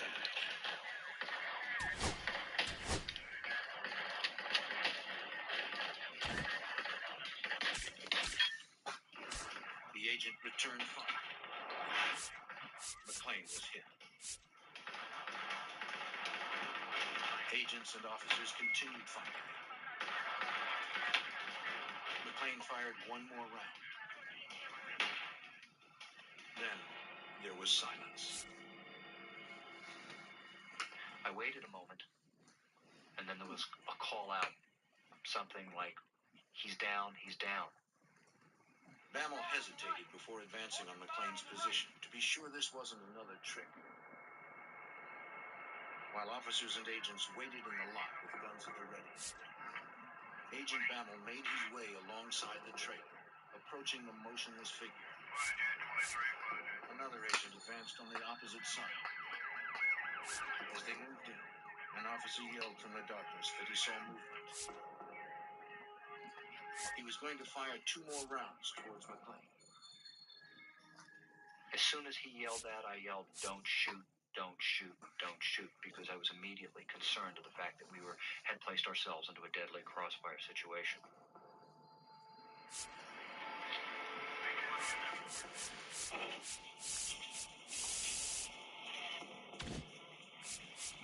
It was over. McLean had shot himself with a 9mm pistol, the same weapon he had taken from Officer Novobilski, who he murdered a month earlier. The cop killer was dead, but the price was steep. This person, the subject, had one goal in mind, in my opinion, and that was to kill police officers. And why, I will never know. But it was apparent to me that was what he had decided to do for whatever reason at some point in his life. Agent Billy Christian was close to retirement when he was gunned down. He had worked with Agent Bammel over the span of his long career. Billy had been a 20-year agent with the FBI. Billy was an expert marksman, a firearms instructor, one of the first members of the FBI's hostage rescue team, the full-time Special Weapons and Tactics team, and he was also a member of the Washington Field SWAT team. The names of Agent William Christian and Officer John Novobilski were added to the law enforcement memorial.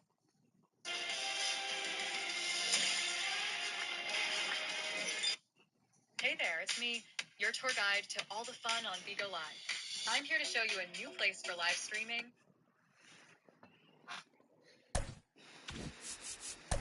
The day began like any other for Cheryl Chapman, until the silence of a peaceful Sunday morning shattered the phone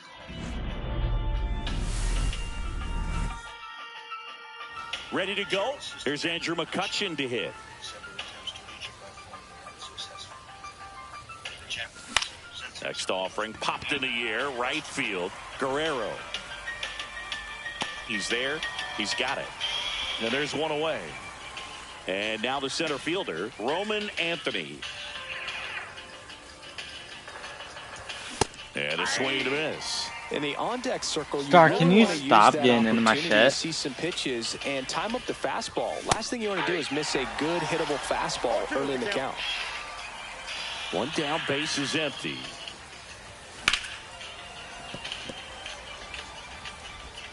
And he beats it. That's a hit. Great try there. Some killers are stealthy, killing with an almost clinical precision. Others act on a violent impulse, saturating the crime scene with their rage. And now here is number 36. Line drive. That's a base hit. 1987, And they'll have runners at the corners after a one-out single.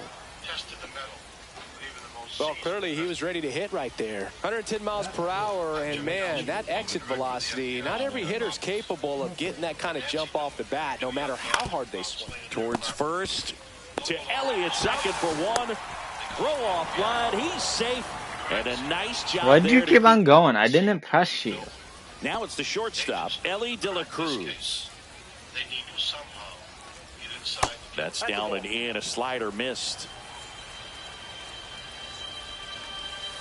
The shortstop takes the ball.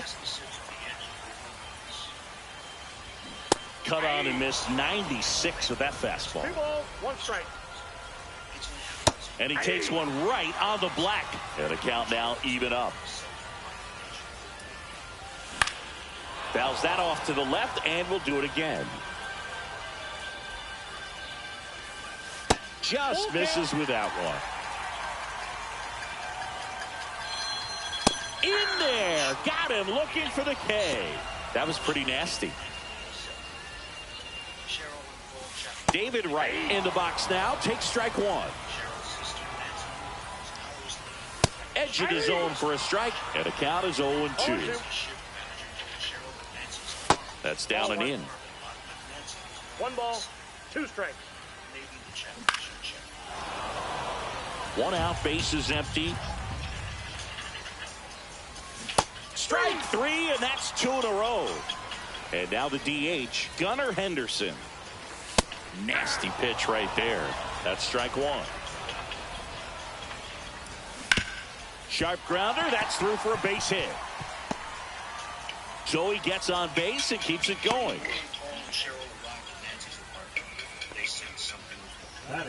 And here is Vladimir Guerrero. See the velocity, 97 with that fastball. Swings and misses. 0-2 now. Big situation right here. You got some. Go. Welcome back, and we've got a new arm on the mound to start the second. Andrew Miller. He has a great slider with tons of movement. And the batter will be the shortstop, Carson Williams. Swing at a high fly ball. That's out to center. Makes the catch, and there's one down. Nick Kurtz will hit next. All right, Singy, is there anything you have to eat or see whenever you're in New Orleans? Absolutely. I got to get some jambalaya. If I don't, it was a failed trip. And that's off the inside edge. And that is ball one.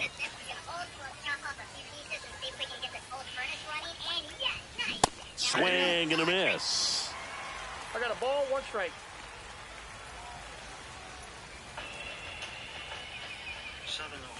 Next pitch is outside.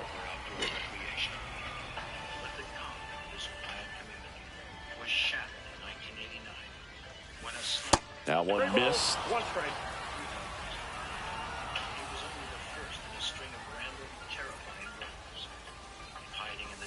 Swings through that one out in front that time.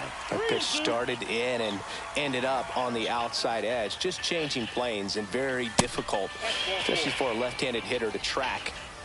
Shohei Ohtani up to the dish. Oh, looking for a swing and miss right there, or for the ump to help him out and make a call with that last pitch, but neither happened. Close pitch. Damn, I gotta stop fucking swinging. All ones the count.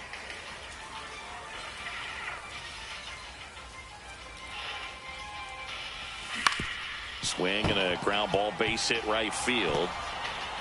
They fired in quickly, so it's first and second with only one away.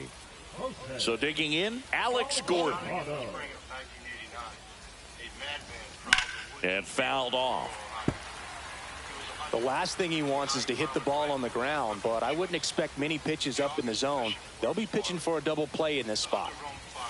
Ground ball left side, and it goes just foul.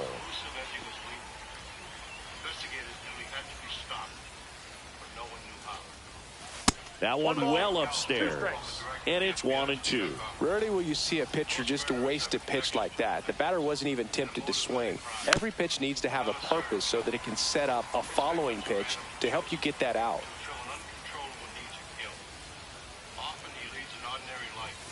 That one outside, 2-2. This guy's a fun guy to watch taking at bat. He just battles up there. He doesn't take a pitch off at all. Makes it so difficult on the pitchers out there. You can tell they get frustrated with how long it takes to put him away. And that's a strikeout looking. Called strike 3 and a fastball up in the zone. And now the catcher comes up to hit. Dalton Rushing swings through that one. Is this team nothing but fucking lefties?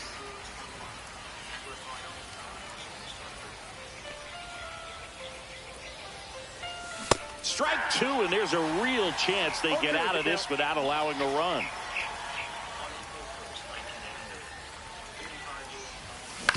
Back to the mound. He's got it. They get the force, and that is the inning.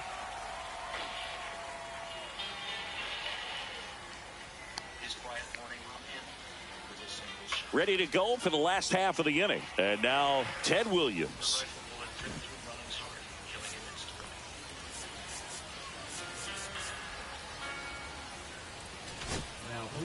Rob Nen on the pitch out of the pen here. And he'll feature a hard slider to work off his fastball. Counts 1-0. Tapped at the plate, but it's a foul ball. And that one fouled off. Upstairs, 2-2.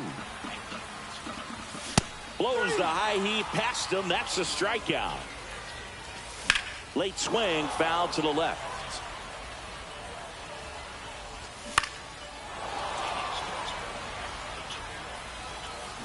Swings through it, and that's a strikeout. Dick Allen stands in here, leaves that one off the inside. Swing and a miss, strike one. 1 ball, 1 strike. Swings and misses. Going to count 1 and 2. 1 ball, 2 strikes. Swing and a miss. We're back to start the third, and there's a new arm on the mound, Ryan Helsley. Just trying to keep this one close here, and this is where a bullpen can give their players a chance to fight back into the game.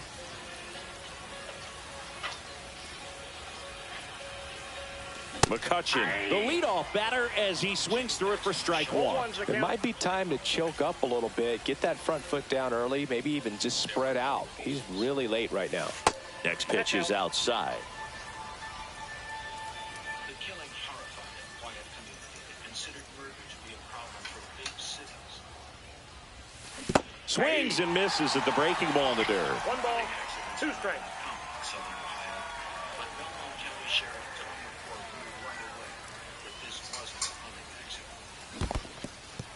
Got him swinging for the strikeout. Mauer collects, fires to first, in time to get him. 1 away in the strikeout. Well, maybe approaching this at bat with a bit too much determination. Sometimes you just got to let the game come to you. And that one inside, and it hit him. Here's the second baseman. Oh, that'll put the infielders on their toes a little bit more. Time to lock in on that double play possibility. Won't be able to shift as aggressively, but they've got to try to get 2 for 1. Runner takes off. Throw to second. Tag, and they got him. The gunman had left no clues. We checked the area for 2 down, nobody on. Swing and a miss. And the count 1-1. He's going to have to make sure that he stays patient because he is the focal point in that lineup. They're going to pitch him tough. They're going to pitch around him. And when he doesn't see other guys doing anything, what you can do is become a little too aggressive and chase out of the zone. That time we were unable to find anything. Right over there by the marina. Swing and a base hit. Jamie Paxton's friends, family, and acquaintances, they were unable to find any. Well, patience and discipline paid off right there as he got into an advantage count. Everything was on time and fluid in that swing. Got a pitch he could get the barrel on and lined it into center for the knock. Those always feel good. Here's Kyle Tucker. First pitch, not close. Apparently random killing of a popular young man with no history of trouble. The interview read, a seemingly unsolvable murder with no physical evidence and no witnesses. Not even a plausible theory about what happened. On the ground right side. He takes it himself to the bag, and that'll do it. Back here in New Orleans. Now here is Joe Blake Trinan will take over here. Well, the best relievers love the opportunity to come in and protect a tight lead late in the ball game. Some of them are just wired different, so we'll see what he's got here. No ball, 2 strikes. Got him swinging. It's a strikeout. The high heat, too much on that one. Michael Harris the second. In the box now, takes strike 1. A 1-run lead, and the home team trying to pull it out. Line drive ripped down the left side towards the left field corner. And the tying runs at second base with a double.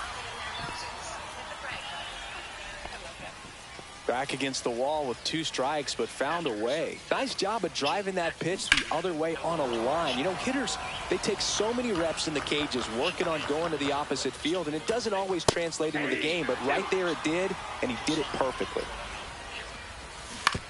Swing and a ground ball, and that chance handled. Now only 1 out remaining. Well, there's a lot riding on that at bat right there. Nice job of the pitcher to bear down, make the pitch, get the ground ball. Excellent piece of work. Right in the box now, takes strike 1. Swing and a miss. 0-2.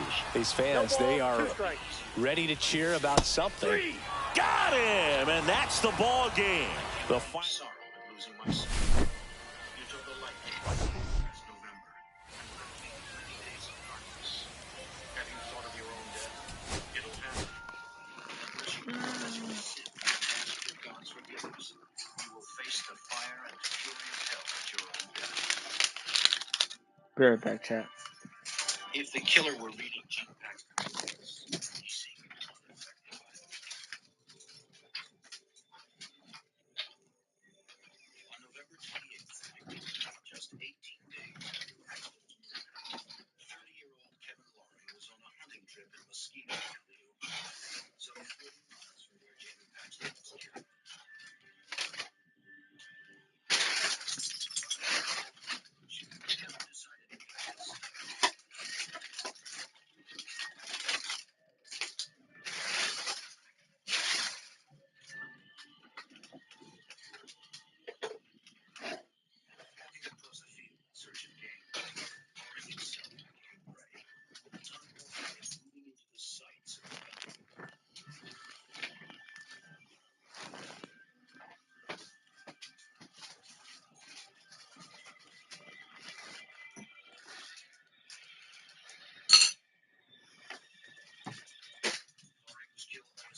result, investigators in Muskegon County were unaware of the They decided that Lori's death was probably an accident. Jean Paxton never gave up. She kept writing throughout 1991 to draw out Jamie's killer. And I always felt if I could get my letters into the hands of the person that killed my son, I felt I could get a response from them. She turned out to be right. I am the murderer of Jamie Paxton, the typewritten letter read. Jamie Paxton was a complete stranger to me. I never saw him before in my life, and he never said a word to me that Saturday. Paxton was killed because of an irresistible compulsion that has taken over my life. I knew when I left my house that day that someone would die by my hand. I just didn't know who or where. I'm an average-looking person with a family, a job, and home, just like yourself. Something in my head causes me to turn into a merciless killer with no conscience. The letter arrived at the Martins Ferry Times-Leader a few days before the one-year anniversary of Jamie's death. The letter described the Paxton murder in chilling detail.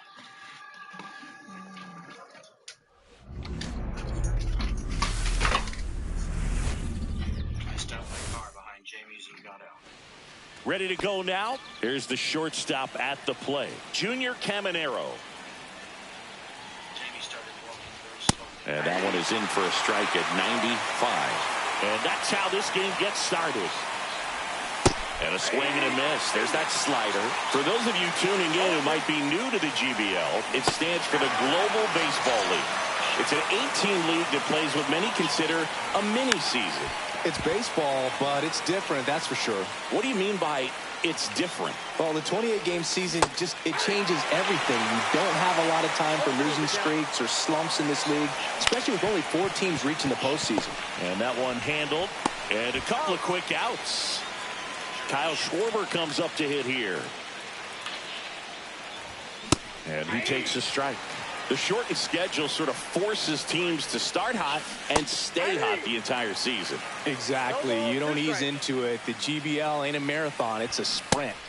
Hacks and misses. It's a strikeout. I thought no more of shooting Paxton than shooting a bottle of... Bottom of the first.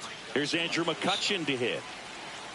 I think about Jamie every hour of the day, as I'm sure you do. In the air, right field, pretty well struck. McCutchen going back to the warning track, makes the catch. Well, those can be pretty fun as an outfielder. Got to put it into his highest gear and go a long way to track that one down. Nothing better than that. You feel like a wide receiver playing football.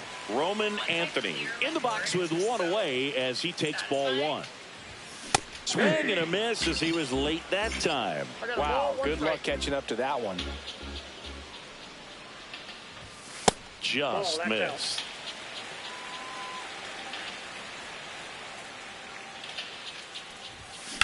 Swing and a ball driven pretty well out towards left center. Wilson pulls it down and there's 2 gone. Now it's the second baseman.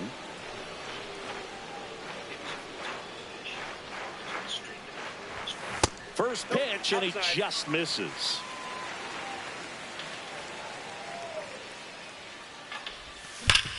Sharp grounder, that's through for a base hit. And that extends the inning for Kyle Tucker. Well, that'll make you feel good as a hitter right there. He wasn't able to elevate it, but he put a great swing on it. Right on time, good balanced approach, and just blasted it through the infield.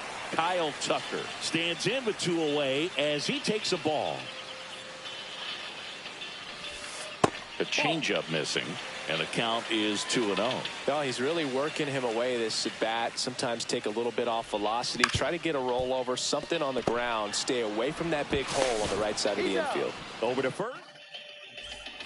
Back here in Denver, and here's the first baseman, Frank Thomas. You need to lay down. Come on.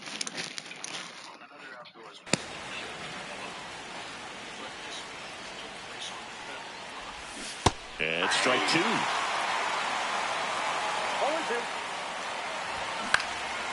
Left field, McCutcheon makes the grab, 1 down.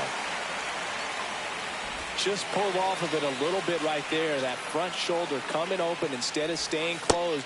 If he does that, he's going to be able to go up the middle the other way with some authority instead of a fly out to left. And that's in there for a strike. The slider that finds the mark. Just misses the mark outside the zone. Swing and a ground ball base hit right field. So they get a man aboard with a 1-out single.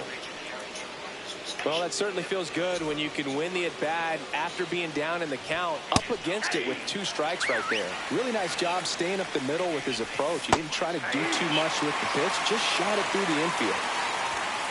Got him looking. That pays his 3rd of the game. And now it's Andrew McCutcheon. That one finds the zone. 0-1. Rudder takes off. Pitch in for a strike. Go to second. Out there. After they shot Kelce. So coming into the game now on defense, Alec Bohm. He's the new 3rd baseman. Now it's the shortstop, Carson Williams. Outfield deep here, trying to prevent anything over their heads. Fought off foul.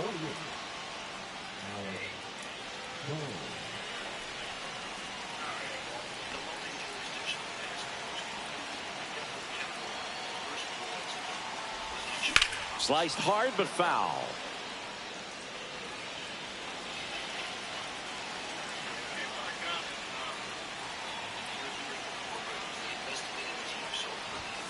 Next pitch is outside. 0-2 fastball way out of the zone. I think he's trying to speed him up. Got to stay back.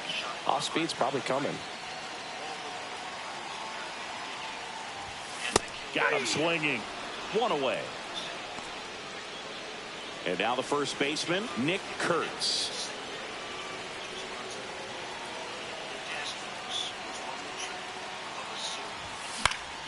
Swing and a foul out of play.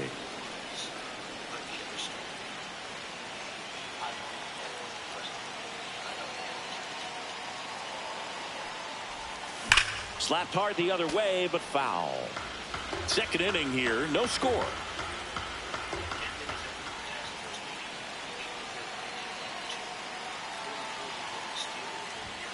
That misses the zone. Now 1-2. 0-2 pitch that far out of the zone gives the hitter a little confidence that maybe he can climb back into this at bat. Bouncer to the big hurt. Takes it to the bag, steps on first, and it's out number 2. Here's Shohei Ohtani. Both the infield and the outfield shifted over to the right.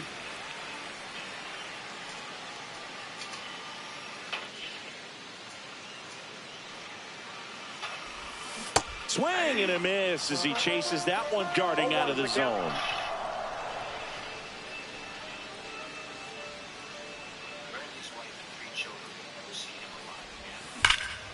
Ground ball to Bohm. Throw over to Thomas. Top half of the 3rd inning, and now the right fielder, Andrew McCutcheon.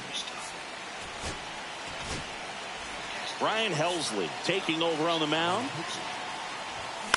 In the air, fairly deep to right field.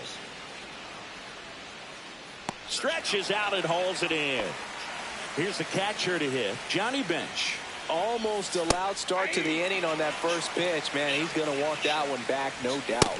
Swing and a miss as he was late. And now 1-2. The other way, down the line, and it's foul. And that one misses up and in. And the count is 2-2. 1 out, bases empty. Swing and a miss. He struck him out. He swung over top of the curveball. 0-1. Rips, but it curls foul.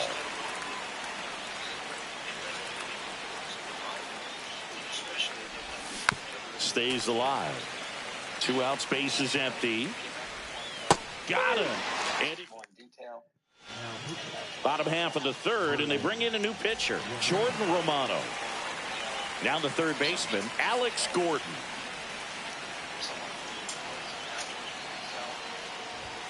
Ball one, no strikes.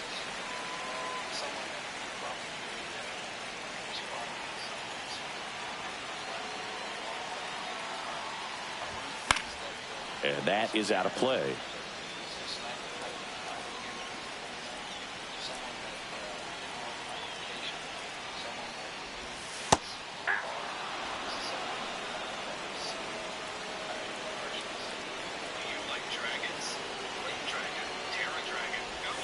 That one way inside.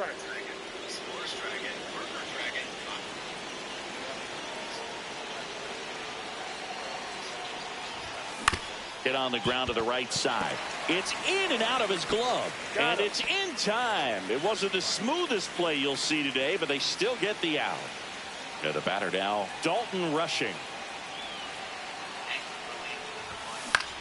Headed towards the corner. Tries to make the play, but it's foul.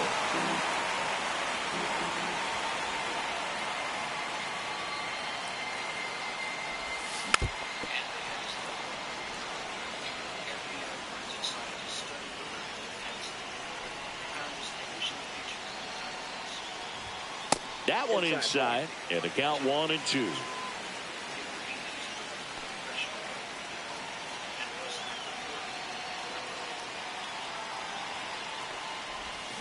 Cuts and misses. It's a strikeout. Here's McCutchen. Flied to right his first time.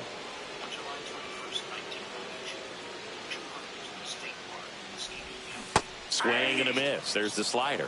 0-1. Wow, no fair right there. I mean, that slider didn't move till the very last moment. Incredibly difficult to pick that up. Just kind of have to tip your cap on that pitch. And there's a foul ball.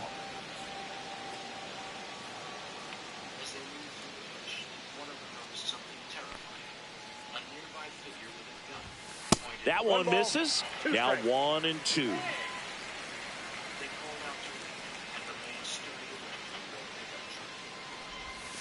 Fouled off, and they'll do it again. Well, he missed a hittable off-speed pitch right there. Not sure exactly with the timing. Sometimes you get a backup breaking ball. You're expecting it to make its move at the end. It never does, and you're tied up. Throw over to Thomas. On to the fourth, and the batter will be the shortstop, Junior Caminero. Swing and a foul back, and that's out of play. Man at second, and that drops in for a strike. Well, if he's going to do something special right here, it's going to have to happen with 2 strikes. Got him! And he's registered 3 Ks in this one. Looks like we've got a substitution at second. Entering is the pinch runner, Cedric Mullins. Kinsler, the next to hit, takes high for ball 1. Swing and a miss. And the count 1-1.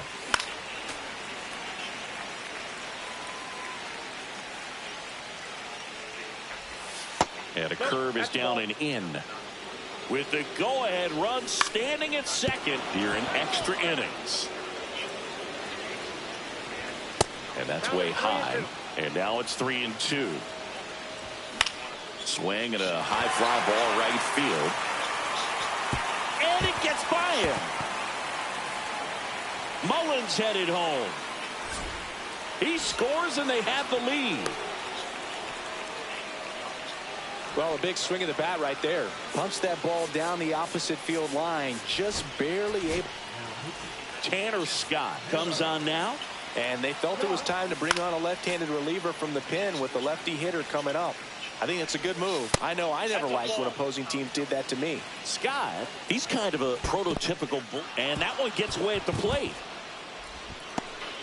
Runner holds. Count goes to 2-1. And a big swing and a miss.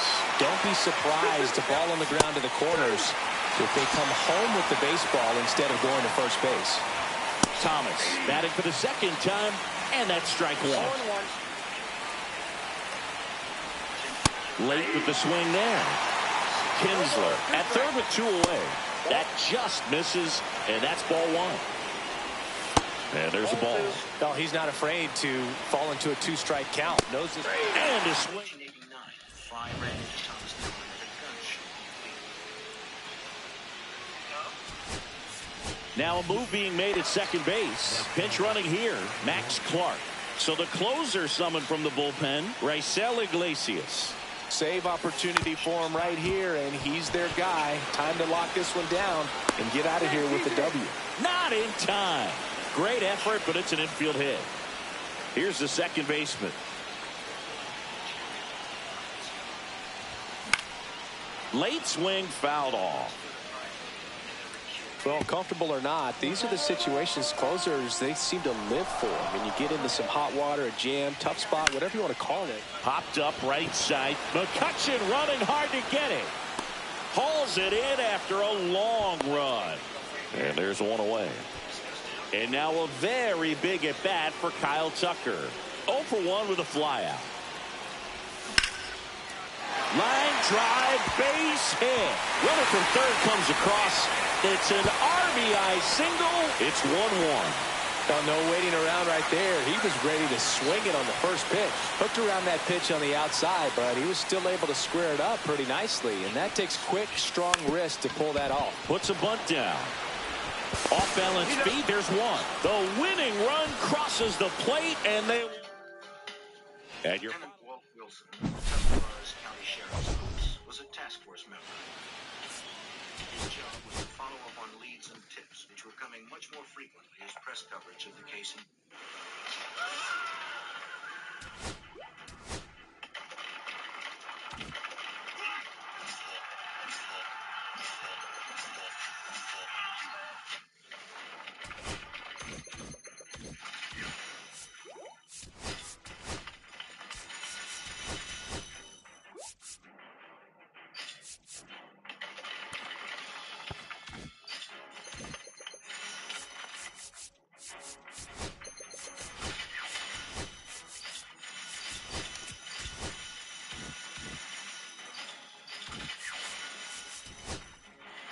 Survival. Play free now.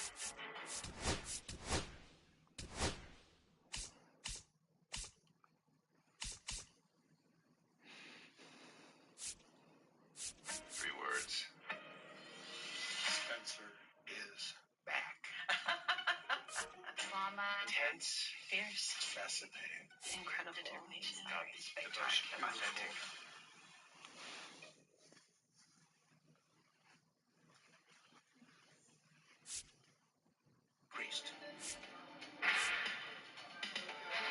He decided Tom Dillon fit the FBI profile and needed to be investigated. I began to follow up on the information that Mr. Fry had given us. I went to Tom Dillon's workplace in the city of Canton. Dillon had been employed for a dozen years as a draftsman at the Canton, Ohio waterworks. Wilson obtained Thomas Dillon's work schedule to compare Dillon's days off with the dates and times of the murders. The purpose was to eliminate Dillon as a suspect. But he couldn't. He found that Dillon didn't work weekends when most of the incidents occurred. But that didn't prove much. However, 2 weekdays Dillon took off from work caught Wilson's attention. July 21st, 1992. The day All right, ready to get underway. And now the shortstop, Junior Caminero. The day Caminero was killed. There's the strike up high, and we're underway in Denver. Hit on the ground up the middle. That's a base hit. Man aboard on the leadoff single. I'm sure he feels really good about that one. Didn't get cheated on that swing and squared it up perfectly. Came off the bat at 111, and when that's the case, the odds are very much in your favor as a hitter. One away. And Kyle Schwarber will come up. Check swing, called strike. And he takes one right on the black, and it's 0-2. And Schwarber strikes out. And here is Frank Thomas. On the outside corner, it's 0-1. Fastball for a strike. struck him out. Back here with my pal Singy. And our starting pitcher here today, Joe Musgrove. Anytime you have 5 pitches to work with on the mound, that repertoire can be a real weapon in terms of keeping hitters off balance, man. It's one of those things that safe. He beats it out, and the go-ahead run is on to start the inning. So up next, Roman Anthony. Fouled off. He was late.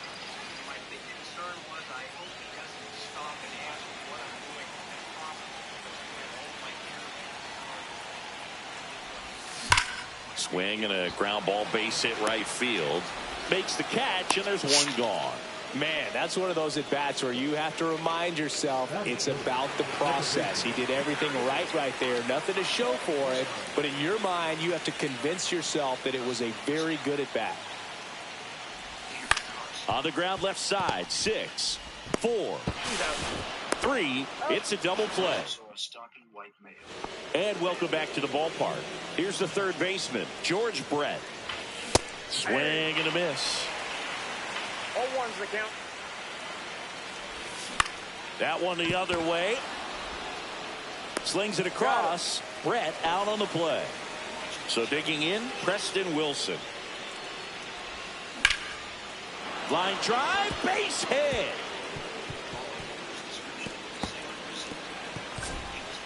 Now around second, going for third. The relay in there safely.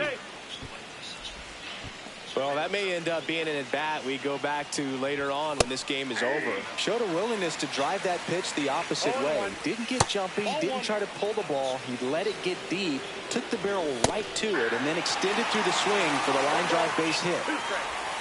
Swing and a miss, struck him out. At the plate, Johnny Bench. There's a strike. This one chopped on the ground, but foul. Got him. Back now and a new arm on the mound to start the bottom of the second, Kirby Yates.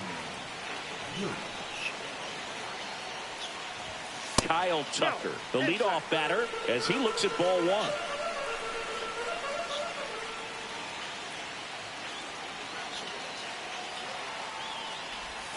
Swing and a miss. And now it's even 1-1.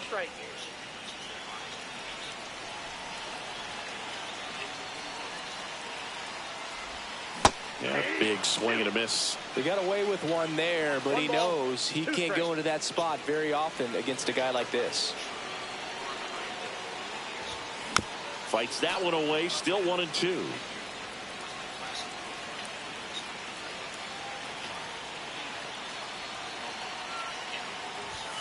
Next offering misses down and away. Well, this is a guy that can be frustrating for pitchers because he fouls off so many pitches and grinds out the at-bat. I'm sure there's some times where a pitcher would rather just give up a first pitch single. Oh, now this is blasted. Way back there. On its way. Gone. So up next, Carson Williams.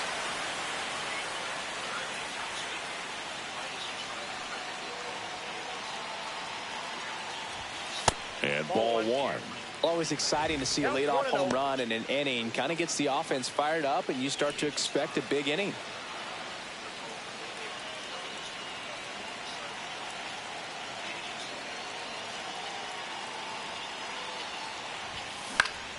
Swing and a pop-up. Foul at a play off to the right side. That'll find the stands. The 1-1. The shortstop takes the ball. Swing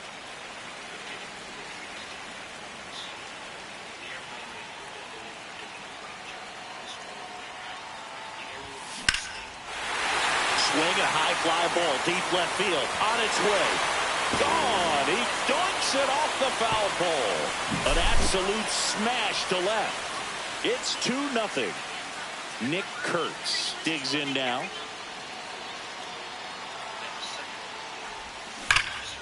And first offering is fouled off.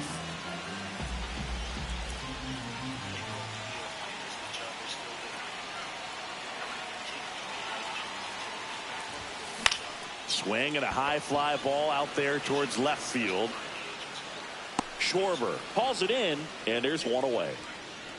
It's a good recovery, though, after. New pitcher coming on, the veteran, Jason Adams. Pretty tight game, so they're looking for quality pitches out of him right here.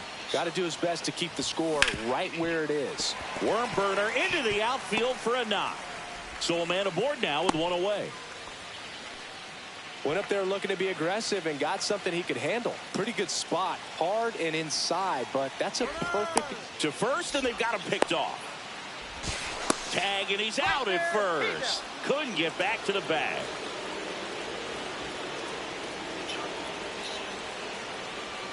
And the batter now, Alex Gordon. Swing and a miss. That's strike one. 0-1's the count.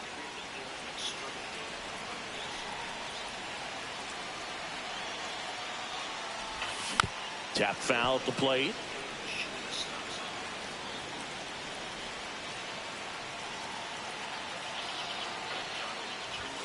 Off the mark there, and the count is 1-2. 1 ball, 2 strikes, the count. Swing and a miss. Back here at Coors Field. New inning getting started. Now it's the DH, Marcell Ozuna.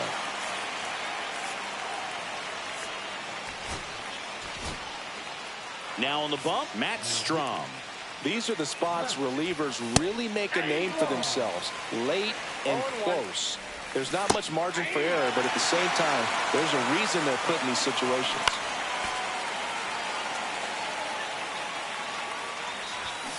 Swings through that one. It's a strikeout. Junior Caminero now at the plate, and that's in there at the knees. Strom has a pretty cool hobby. Collects baseball cards of players who hit home runs off of him. I love the reason he does it. He tells people, if you hit a home run against me, you're good enough to collect. 2 up, 2 down. So they're down to their final out. Ian Kinsler getting ready to hit. First pitch doesn't find the zone. Right through there for a strike. Next offering is fouled back. Strom is just 1 strike away. And a swing and a miss, and that is the ball game. 2-0. After the second anniversary of Jamie Paxton's death in 1992, surveillance observed Dillon entering the Times Leader building. He bought a copy of the previous day's paper, full of the details of the Paxton Memorial Service. The FBI had good circumstantial evidence on Thomas Dillon, but they still lacked physical evidence, a bullet, a gun, or a typewriter to link him with just one of the victims.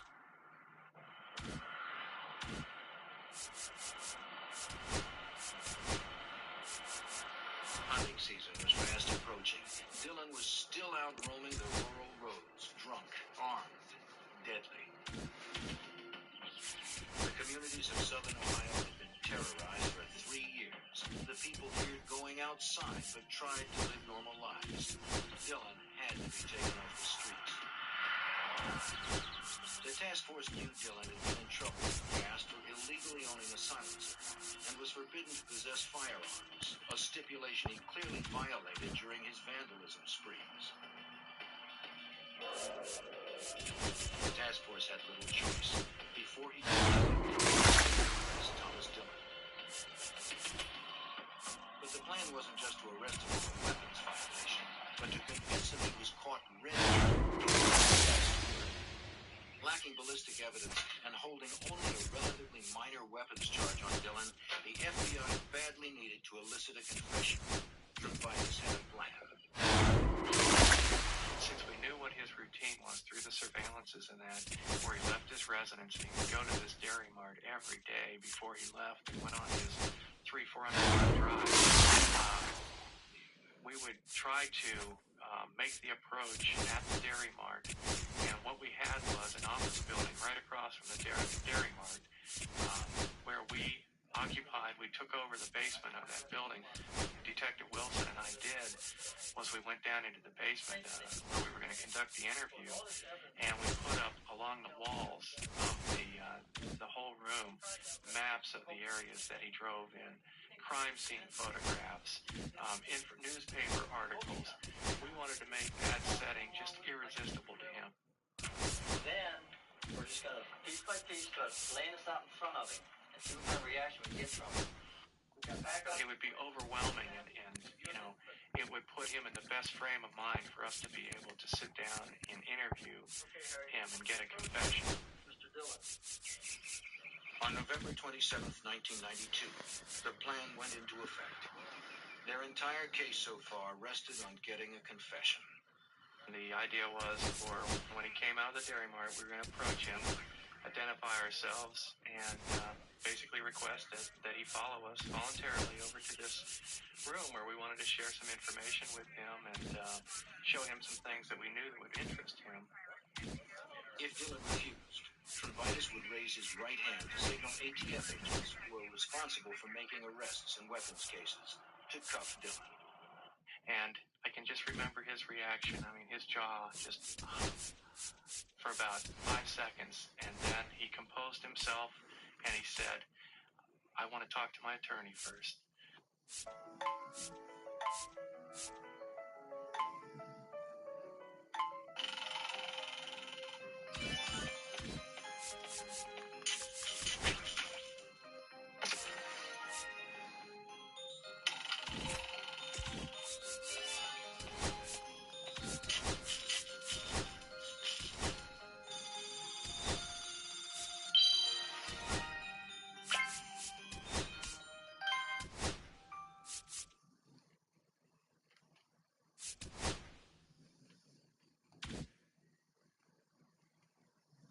Hi guys, it's Kim Cattrall. As you know, I love playing games, but nowadays the only game I play is Coin Master. It has everything I need. If I want to relax, I can just sit back and build my village. If I'm looking for some action, I can attack one of my friends' villages and rub it in their noses with the brag button.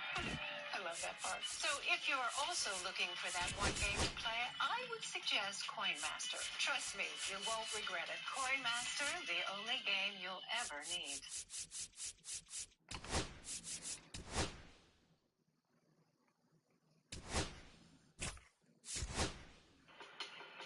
That was the cue. Trumbitis gave the signal, and the ATF agents stepped in and arrested Thomas Dillon.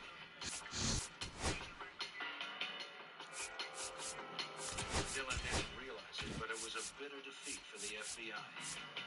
Trumbitis thought he'd blown it, despite all the evidence he gathered, despite his certainty that they had the road sniper. He feared that he would see a 5-time murderer quickly released on a minor weapons charge. At the very time of Dillon's arrest, other task force members were executing a search warrant on Dillon's house. Finally, the FBI felt that they would come away with the physical evidence desperately needed to link him once and for all to the murders. But they didn't. To their surprise, the search turned into nothing more incriminating than some area maps marked for arson, vandalism, sex. Now from Coors Field at the foot of the Rocky Mountains in Denver, Colorado, the show brings you Diamond Dynasty Baseball. It's New Orleans taking on... Okay, all set to go. Now it's going to be Mlb De Cruz. First pitch misses. 1-0. In there at the knees. You know, one of the most memorable innings ever for Ellie happened in July 2023. In one inning, De La Cruz hit a 2-out single to take the lead and then proceeded to do something that a Reds player hasn't done in more than 100 years. He stole second, third, and home in the same inning. It only took 2 pitches for him to steal all 3 bases. Nice swing and good solid contact. That ball was smoke, but needed a little more lift to get into the outfield gap. Maybe a little more backspin. Next offering is in for a strike. Cuts on it and misses. That's a strikeout. Had him out front for strike 3. He swings and fouls one off. 2 outs. Hit in the air, center field. Anthony. And makes the play, and that's out number 3. Thank the various representatives of the media for showing up today. The task force was now filing. Here's Andrew McCutchen to hit. They held another press conference, appealing to the public for any information about guns Swing and a ground ball base hit right field. The throw to first, and McCutchen is out. Here's the center fielder, Roman Anthony. That one is absolutely belted. And it is gone. Now it's the second baseman.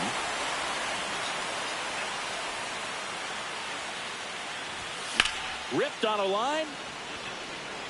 Harris snags it on the run. So here's Kyle Tucker now.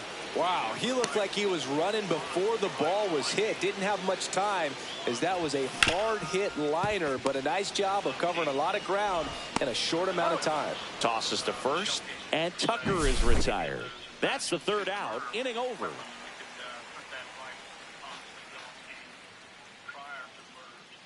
Yo, what up, Knight? Back here in Denver, I have a question for you. set to go. Now it's the right fielder. Have you gotten your Now or Later packs yet? Puts it in the air out towards left center. He's got it, and there's one down. Now the left fielder, Ted Williams. So everyone's getting nerves except for me. On the corner for a strike.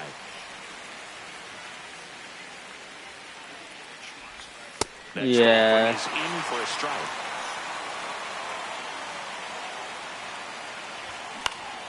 Spoils a two-strike pitch, and he'll see another. Swing and a miss. Struck him out.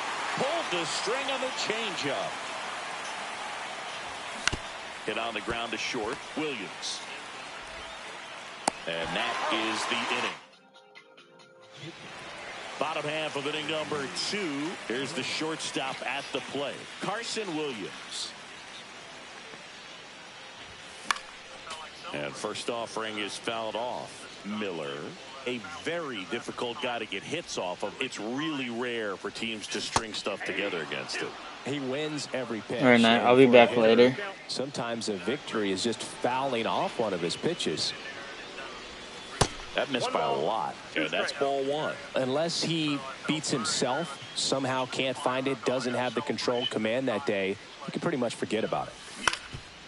As a hitter, there's even more pressure to take advantage of any mistake, right? Yeah, and you're hoping that, somehow, some way, whether it's a hit by pitch, a walk, something bad happens, because outside of that, stuff is just too good to fail. Fires over to first, and quickly one away in the second. And here's the first baseman, Babe Ruth. And a first pitch fastball is in for a strike. And he's got deception in his delivery, and it's not that he's trying to deceive the hitters. He just has this natural flow that makes it hard for hitters to pick the ball up. It gets on them a little bit quicker than they anticipate, even though they know what the velocity numbers are. 2 down, base is empty. Shohei Ohtani up to the dish. Allen slings to first. 3 up, 3 down, inning over. The rifle was sent to the FBI laboratory in Washington for ballistics testing. And we're back. Here's the second baseman, Dick Allen. Buckholz back to work. Ground ball right side, and that chance handled. Throws to first in time, and one away in the top of the third. Good sinker low in the zone right there, and produced exactly what he was looking for. Ball on the ground, nice ground out. Joe Mauer in the box now, takes strike one. Up the middle, and that one handled. Jump throw in time, got him. Well, he's doing a nice job of keeping the ball out of the air, lets the defense work behind him with another ground ball. Good execution. Michael Harris the second in the box now, no balls and a strike. And that's outside, and the count is 1-1.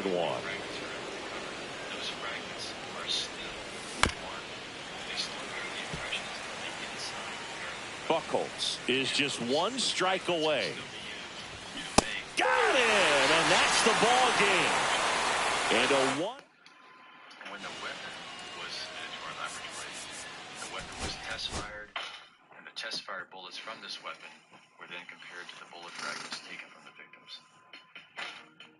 Al Cope's gun was test-fired, and the bullets examined for characteristics they may have in common with the bullet fragments taken from Gary Bradley and Claude Hawkins. The conclusion? Al Cope's gun, sold to him by Thomas Dillon, matched matched the gun used to kill both Gary Bradley and Claude Hawkins. The FBI finally had the goods on Thomas Dillon.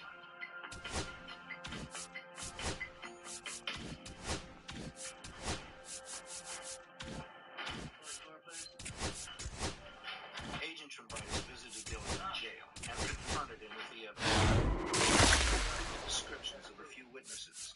He had been off work when each murder had occurred. He had a history of violent violence.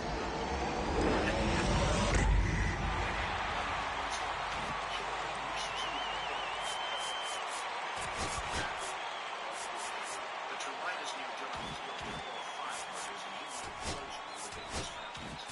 He offered Dillon a deal. As leverage, Trumbitis reminded Dillon that he faced Ohio's electric chair. Dillon got nervous and he began to negotiate. And what's your assessment of the situation? I still can't believe you got that hard at it. Oh, we have evidence. Thomas Dillon met with the prosecutors in June of 1993. He agreed to admit to 5 killings if the death penalty were dropped as a possible sentence. Terms, 1 each for each of the acts committed. On July 9th, Dillon confessed to prosecutors in order to save his life.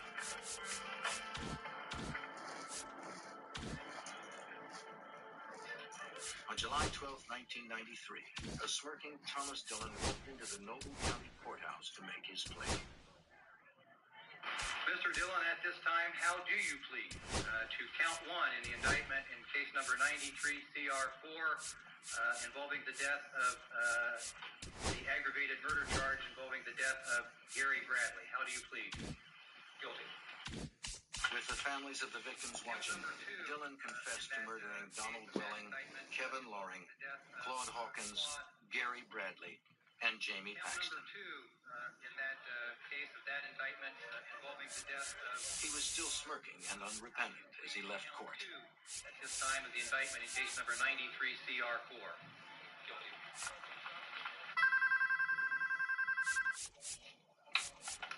Hello? Jolene. Thomas.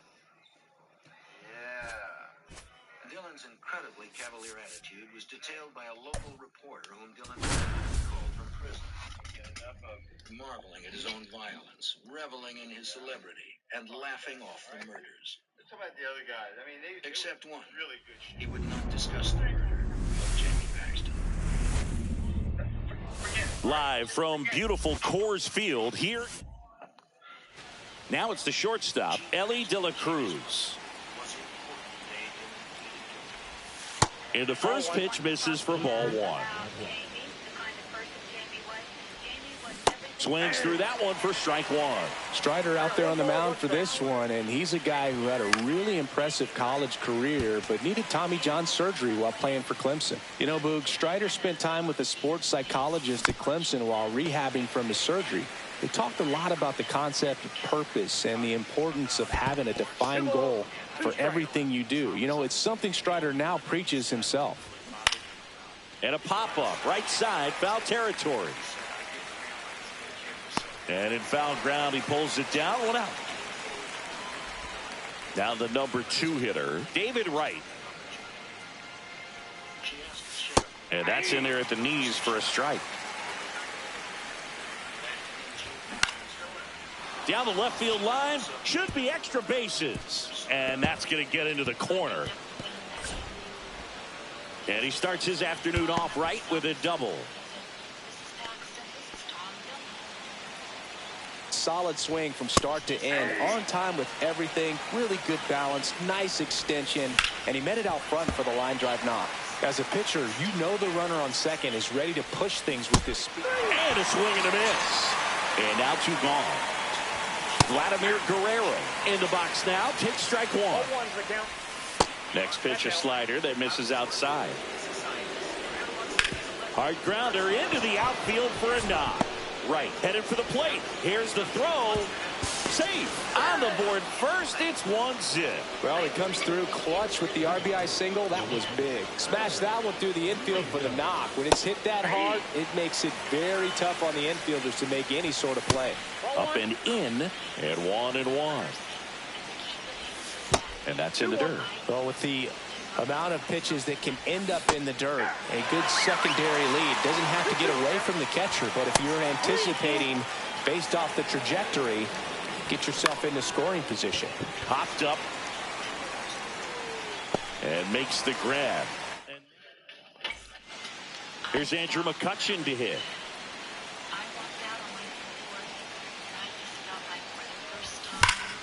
Out in front and foul to the left side.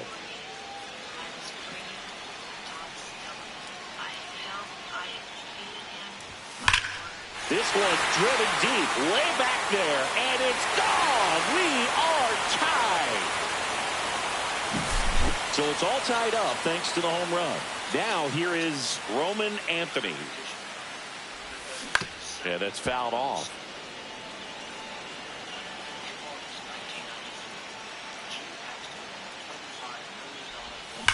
That one ripped. And that ball is out of here. Now it's the second baseman.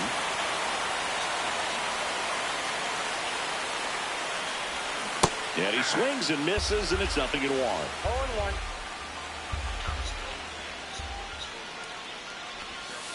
And misses inside.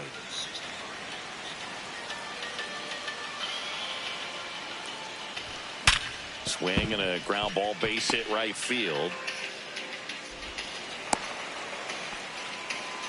Couldn't have timed it up any better than that. Everyone's trying to elevate the ball in today's game. But Chris Bubic gets the ball now. Just trying to keep this one close here, and this is where a bullpen can give their players a chance to fight back into the game. Man at first, nobody out. Here's Kyle Tucker. On the ground, right side. And foul ball. So now here's Kyle Tucker. Tucker, former 5th overall pick in the 2015 draft by the Astros. This guy's turned into a whale of a player. Tucker hits for power. He's got 30 homer power, but the strikeout rate is under 20%. That's a ball. Up and in at a count 1-2. 1 ball, 2 strikes. That one is hammered right field. That's back there. Gone. And the batter will be the shortstop, Carson Williams.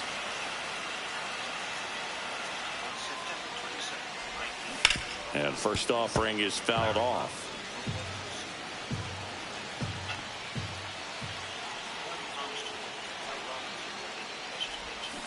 And a foul ball.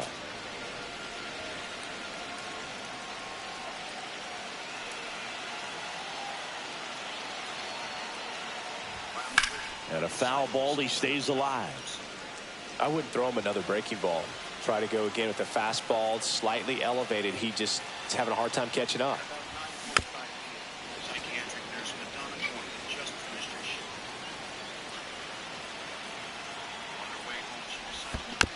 Fights that one away, and the count remains 0-2.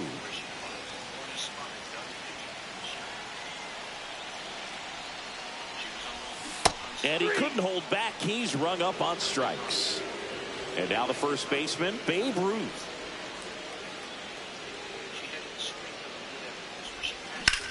On the ground at first. Tosses to the pitcher, covering the bag. And there's 2 away. So out of the pen comes the right-hander, Ryan Helsley. He's into the game with the bases empty.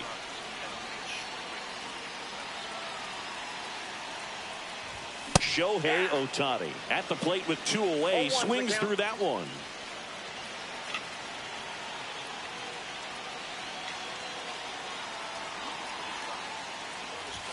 That one misses. Ball 1. That was absolute gas. Triple digits on the gun. It's just a different experience as a hitter watching that go by. Swings through that one for strike 2.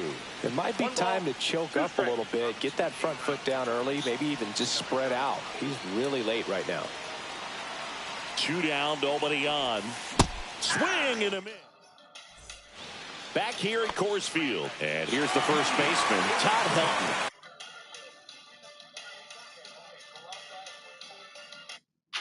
What makes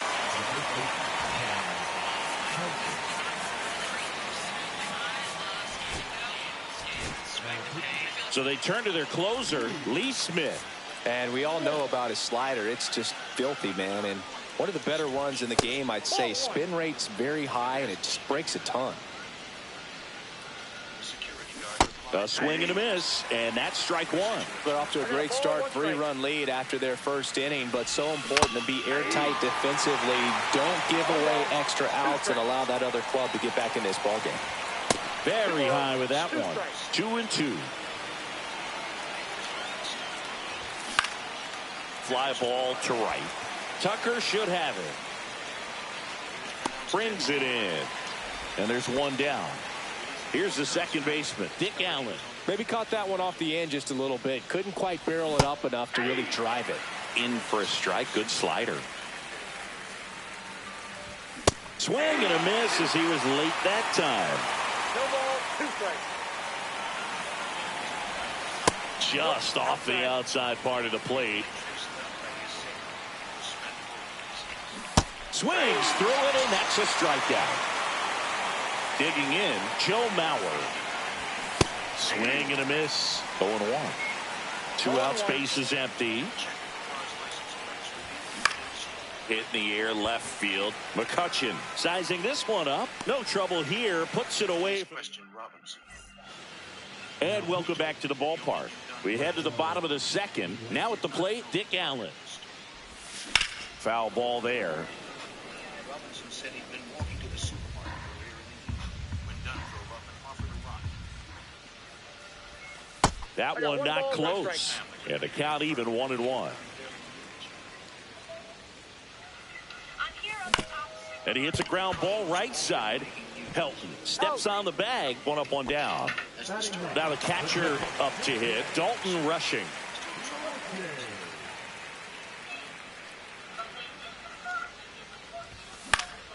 And first offering is fouled off.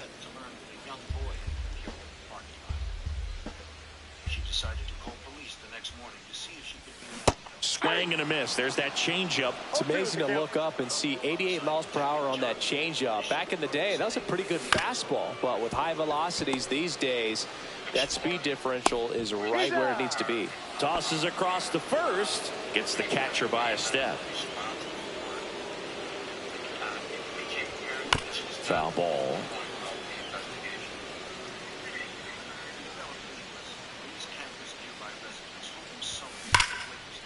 Ripped into right center, and that should be extra bases.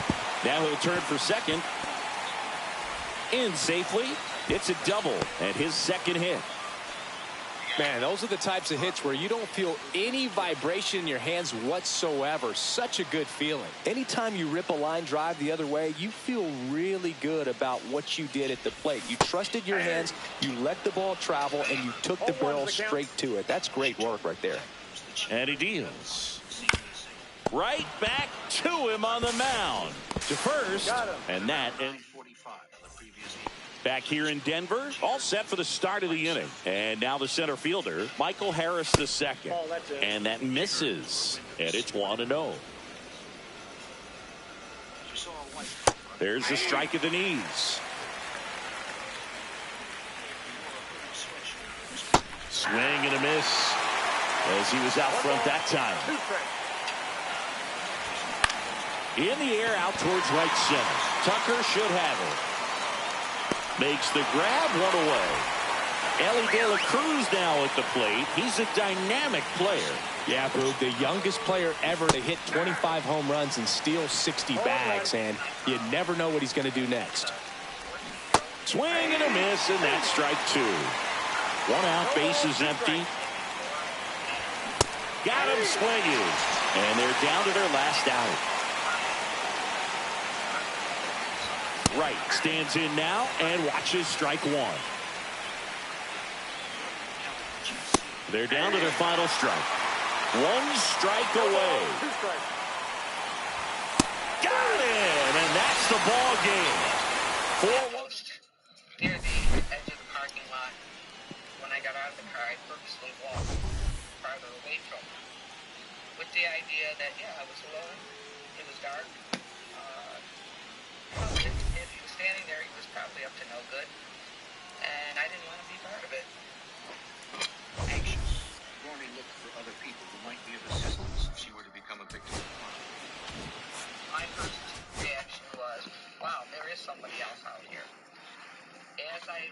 walked closer to the door and was able to get a better look at him, I thought to myself, if something does happen, he's not going to be of any help to me, because basically he had a very dazed or very dopey look on his face, and I wasn't impressed.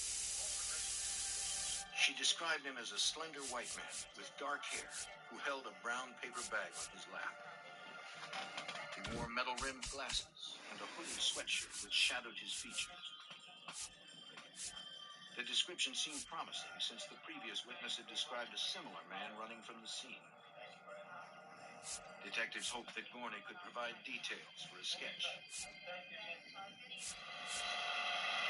After talking to Gorney, Buffalo detectives got word of a similar shooting in the nearby suburb of Cheektowaga. At Wayfair, we get pretty excited about furniture. Around here, it's not a patio, it's a patio. Oh, I love those chairs.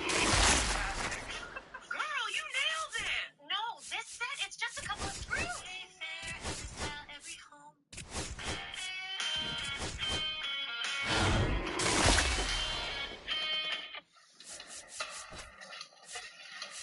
The victim, 32-year-old Harold Green, was rushed into emergency surgery as detectives arrived at the hospital. His situation was critical after being shot in the left side of the head with .22 caliber slugs.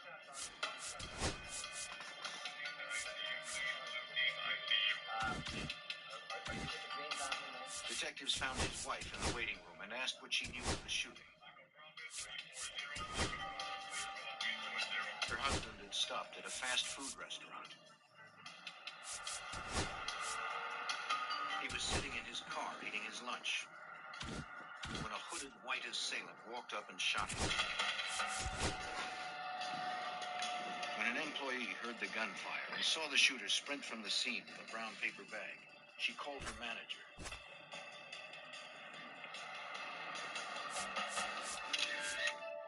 The method of this attack resembled the one from the night before. Detectives speculated that there was a possible connection between the two victims. Mrs. Green said neither she nor her husband knew Glenn Donnelly. Here's the catcher, Craig Biggio. Inside, and away we go this afternoon. Next offering is in for a strike. Chris, we've seen relocation take place in the Global Baseball League. The Lemurs moved away from Madagascar before landing in Lima. You think we'll ever see league expansion instead of just relocation? Well, that's a good question, and I think I know the answer. My guess would be yes. I think it makes sense for the league to expand. The Global Baseball League wants to live up to its name by being global, and I'm sure they're cooking up ways to expand to Antarctica or Australia sooner rather than later. As someone who travels to these games, my vote is for Australia. Alfonso Soriano now in the box, comes up empty with a swing there. Strike three, and that's two in a row. Next to hit, Babe Ruth. And first offering is fouled off. Just missed. 2 outs, bases empty. Swing and a miss. There's the changeup. 1 ball, 2 strikes. Foul ball still, a 1-2 count. Swing and a ground ball, base hit right field. Handles, throws to first, and it's a... Here's the left fielder, Andrew McCutcheon. Chris, it's a lot easier to talk about the travel in the GBL instead of actually dealing with it. Some of these road trips, man, they aren't easy. Yeah, there's a ton of travel in this league, and some folks might argue it's too much. I've definitely questioned it when we're flying nearly 10,000 miles from Lima to Tokyo. That misses, and that is ball 1. Yeah, the Lima-Tokyo combination, that's pretty rough. That flight eats up more miles than flying from San Francisco to New York, back to San Francisco, and then back to New York. Thanks, that didn't make me feel any better. Swings through it for the K. Chase the fastball up the ladder for strike 3. Roman Anthony stands in now, looks at that one inside.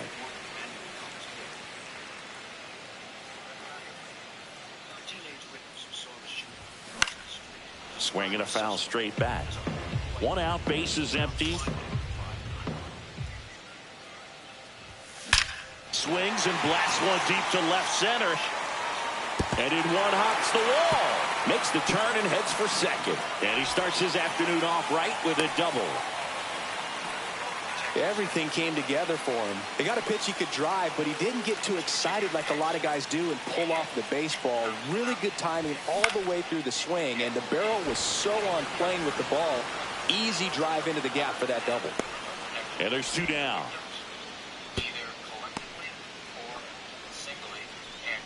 So here's Kyle Tucker now.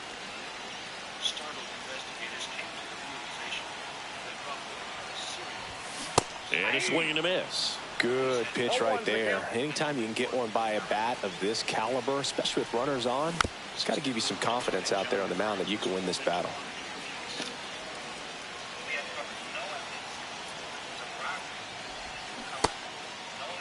Tried to check his swing. Appeal to third. No swing. Just held it back there. Man on second, two down. Chases. Back here at Coors Field, leading off, Richie Sexson. Horton back to work. There's the strike. That one hammered, but pulled foul. Next pitch is outside. High fly ball out towards left field. That one carrying. Leaping, and it's gone. Here's Juan Soto. And a first pitch fastball is in for a strike. Oh, he's got to delete it. You give up that leadoff home run. Well, new pitcher will be the lefty Matt Strom. Bringing in the lefty with the left-handed hitter coming up to hit. Classic bullpen move right here, so we'll see how it works out. Next to hit, Cal Ripken Jr. Swing and a chopper out to short. Jump throw, and he gets him. Nicely done. Here's the center fielder, Jim Edmonds. Swing and a miss as he was out front. 0-1. That one missed. Swing and a miss. That's strike two. 1 ball, 2 strikes. And that one is in there. And we're back. Bottom of the second. And now the shortstop, Carson Williams.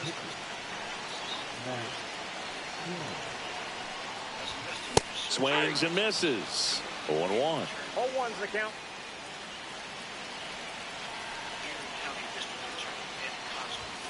Late that time, and it's strike two. He normally does damage on that pitch in that location. Just a swing and a miss there. I don't think you want to throw it again, though. Got him swinging for the K. Couldn't hit the fastball at the knees. And now Babe Ruth. First offering misses badly for ball one.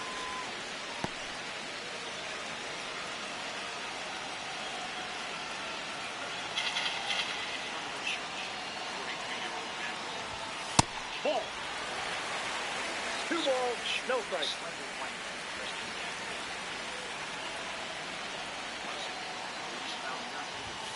Way high. 3 balls, no strikes. Swings and pulls it foul to the right side.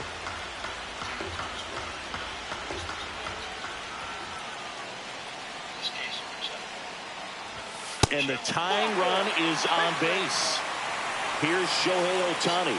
I don't think you really wanted to pitch to him right there anyhow. Specific identification of the weapon from the bullets inside of the victim is very difficult, not impossible for the firearms examiners. Pinch hitter coming on, number 94. He represents the go-ahead run.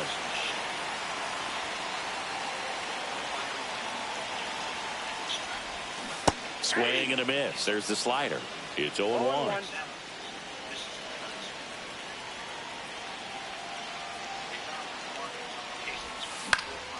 High fly ball out towards left center. Edmonds sizes this one up. Drops into the glove. And there's 2 away. Now the third baseman, Dick Allen.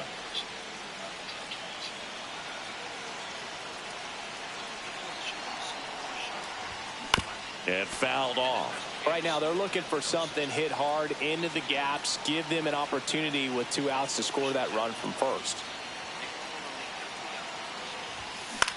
In the air, left field, Soriano sizing this one up, and that's the inning. And welcome back to the ballpark. On to the third inning, and now it's going to be Max Muncy. That one fouled off. 0-1. And it's fouled away. Swings and misses, struck him out. Now it's the second baseman, Bobby Grich. And first offering is fouled off. And a pitch. There's the strike, 95 of that one. Foul ball still 0-2.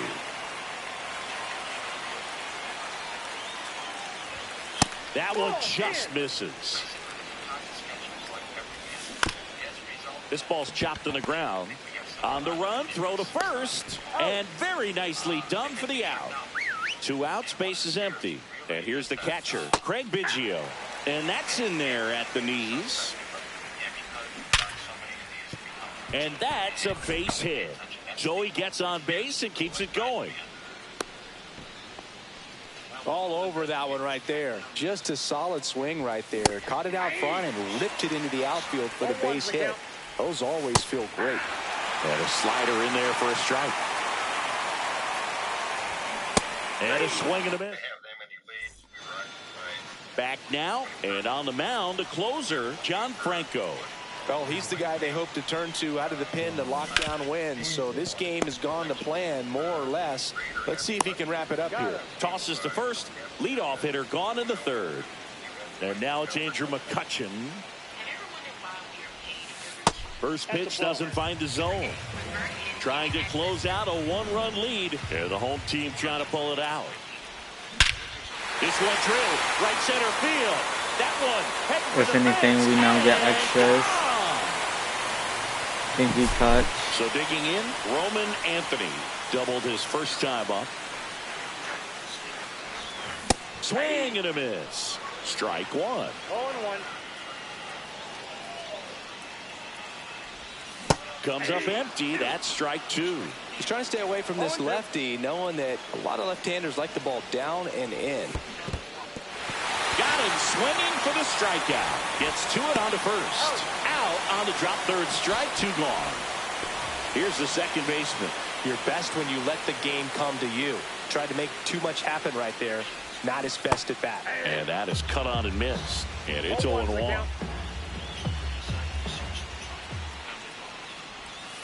I got 1 ball, 1 strike.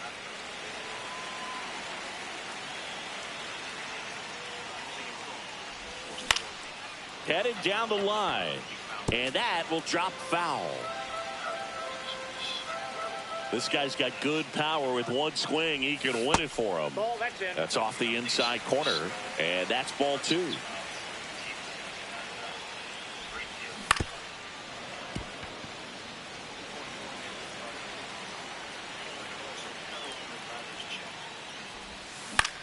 Out to short, Ripken.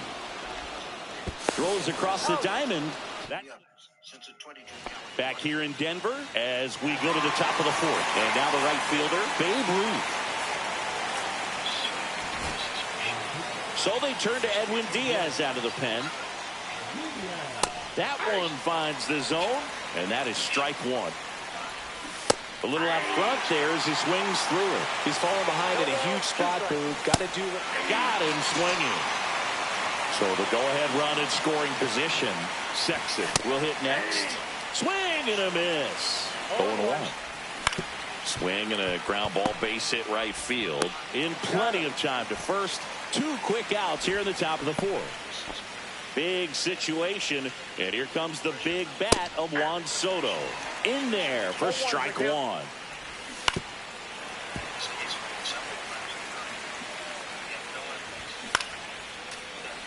Definitely got the hitter conscious of the pitch inside. Really think. And down. For us to accept the fact that The new pitcher in the game, Luke Weaver.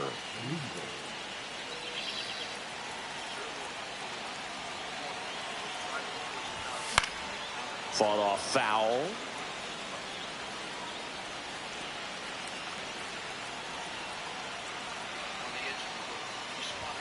That's in there, and that is strike two. Really good cutter that he's able to front door and back door. That pitch is devastating. Oh, great stop. And they get the out. Big play there to get the leadoff man. And now Carson Williams, 1 for 1 with a single so far.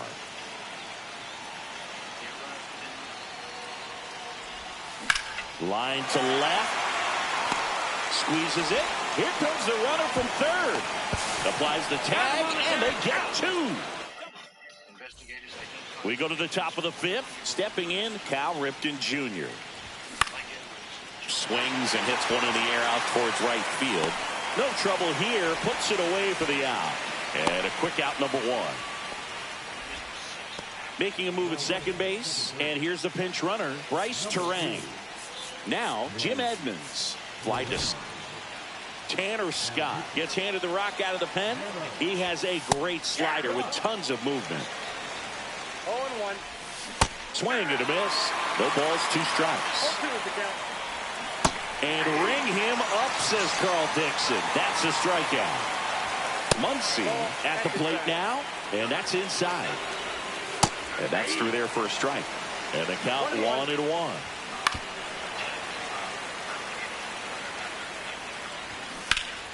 That's foul off to the right side. Keeps the AB going. And a swing and a miss. We head to the bottom of the fifth. And now the first baseman, Babe Ruth. Weaver back to work. Strike one. Oh, this is a case of just slowing the game down. Sometimes you get so concerned with getting the job done, you forget that you still have to get a good pitch to do the job with. Out to short, Ripken. Zips it to first. And that's the first out in the bottom of the fifth. Next is the DH, a switch hitter. Fly to center his first time.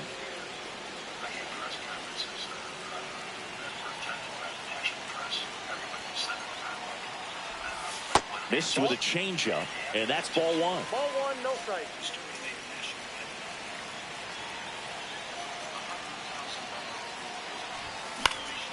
Into center. Makes the grab. Runner tags at second.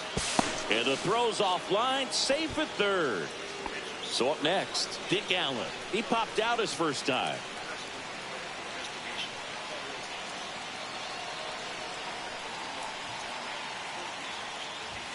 Pitch misses there. 1-0. Counts 1-0.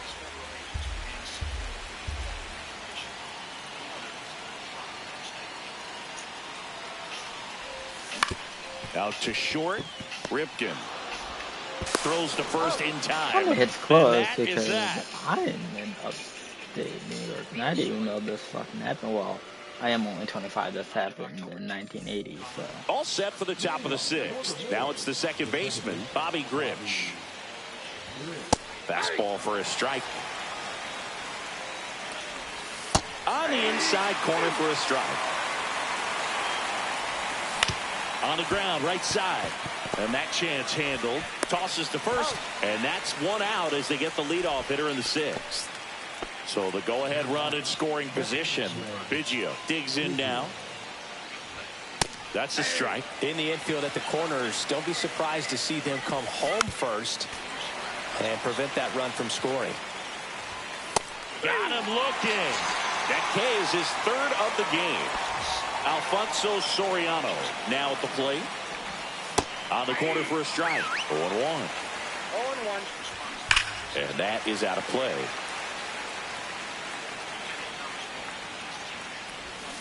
Keeps the at-bat going with a foul ball. And a swing and a miss. Bottom of the sixth inning. And now Dalton rushing.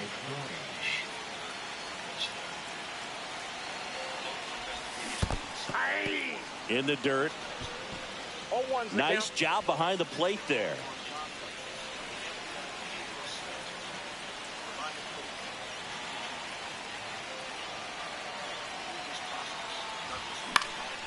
Now a high fly ball out to left center.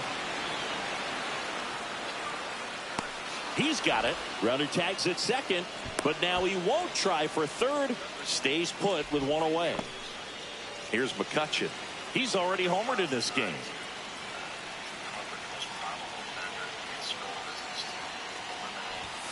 First pitch misses. 1-0.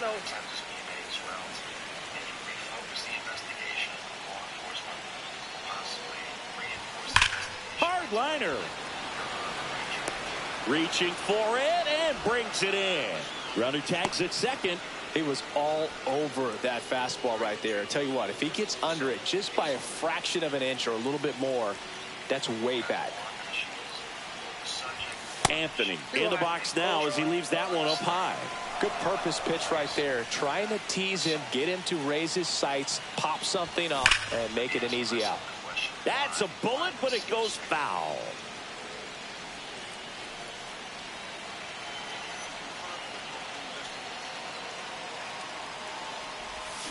Check swing, and he went. It's a ball and 2 strikes. 2 strikes.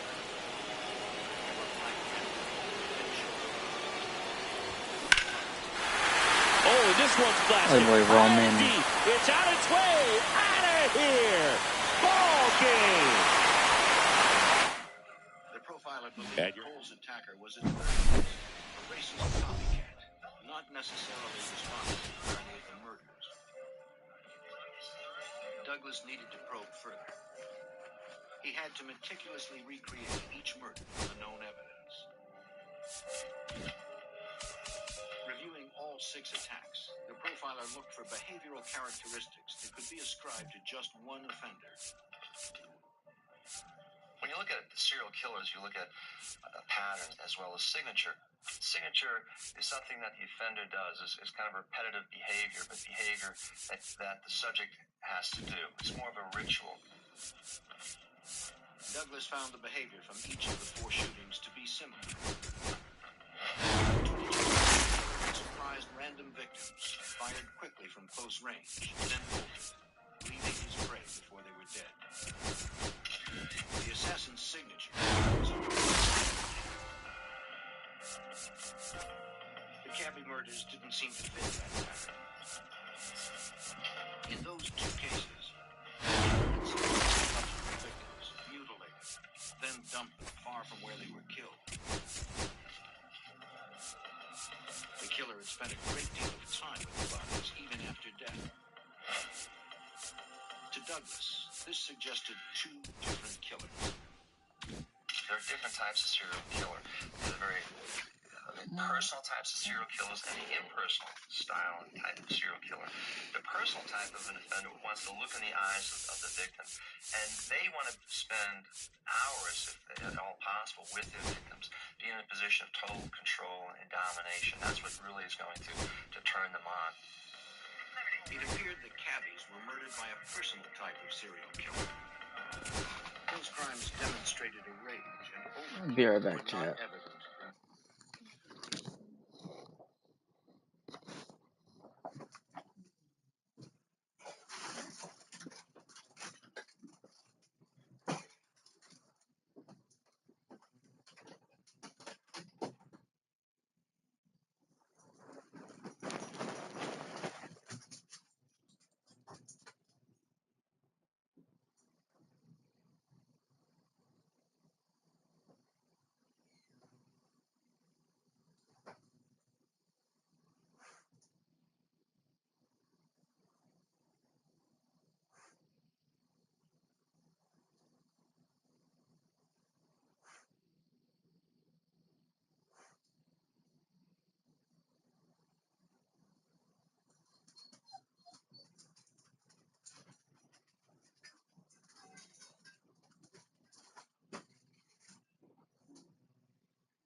believe that Alright, the I'm back. psychopathology of the .22 caliber killer left a seemingly different behavior. Okay, so Lee Smith is ready to go. The assassination style of Alright. serial killer are somewhere in an age group between 25 and 28 is when they first begin to surface.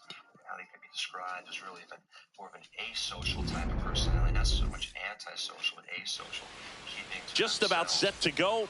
And towing the slab here, Shota Imanaga. Try to stay back for that power changeup. Speed differential between the fastball and the changeup is huge. Hitters, they have a hard time staying back. In any branch of the surface, and would probably at some point Bunting for a hit. discharge. Can't pick it up with the bare hand. Safe at first, no play. We'll see how they score this. And now here is Alfonso Soriano. Biggio gets his lead at first, nobody out. Next pitch is downstairs. In the dirt, blocked. To second, but way too late, safe there. So a wild pitch allows the runner to advance. Swing and a miss, strike one. Next offering finds the zone, and the count is full. Swing and a miss, that one in the dirt. In time, and a drop third strike leads to the first out. Well done behind the dish. And now Babe Ruth. Swinging a foul out of play. This one in the dirt. To third, tag, got him. When you try to move up on a ball in the dirt, you've got to be sure that it gives you enough time to make it safely. Guess wrong, like we saw here, and you'll pay the price. Ground ball up the middle. That's a base hit. So a two-out knock keeps the inning alive. Still able to come through behind in the count right there. Couldn't get any air under it, but he smoked that ball back up the middle. Timing was just perfect. Got great wood on it, and there's just no chance for the infielders with how hard he hit it. Got him looking. Bottom of the first. Here's Hey, Andrew you are McCutcheon to fine. hit. That one missing inside.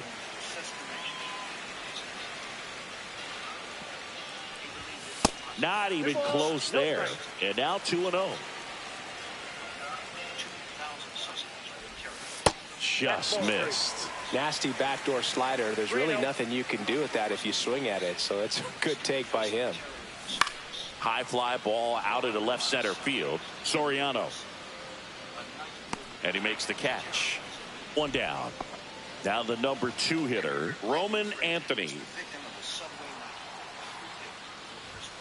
And he swings and misses at the initial offering. He got away with one there, but he knows he can't go into that spot very often against a guy like this. In the air, left field, down the line.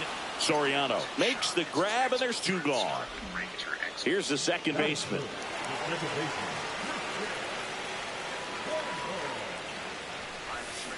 Rolled softly, but that goes foul.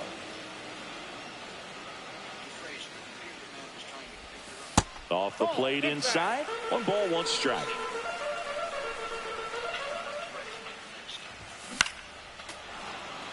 Two out, space is empty.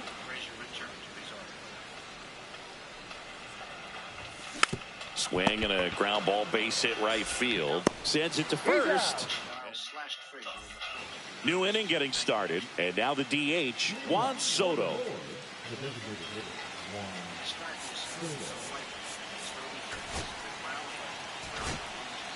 So the closer summoned from the bullpen, Lee Smith. And we all know about his slider. It's just filthy, man. And one of the better ones in the game, I'd say. Spin rate's very high, and it just breaks a ton. Swings through that one. No ball, 2 strikes. That misses the zone. Going to count 1 and 2.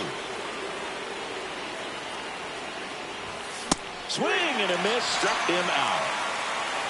Now a chance for Cal Ripken Jr. Just missed.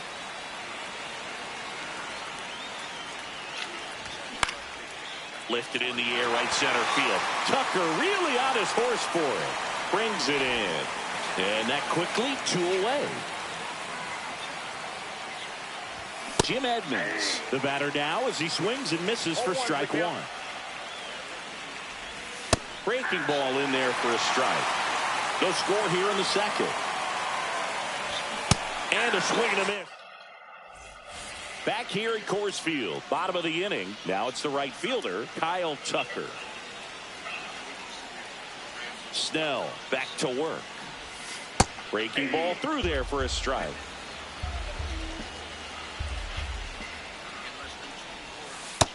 Inside, ball one.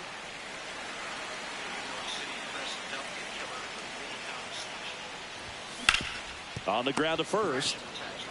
And he takes it himself for the out. Here's the shortstop at the plate, Carson Williams. Swing and a high fly ball left field. He's got it. And a couple of quick outs. And here is Babe Ruth. That's just a really nice catch on the run right there. He saved extra bases for sure. If the pitcher's his friend, he'll give him a second to catch his breath before he's ready to deal the next pitch. That misses the zone, and it's 1-1.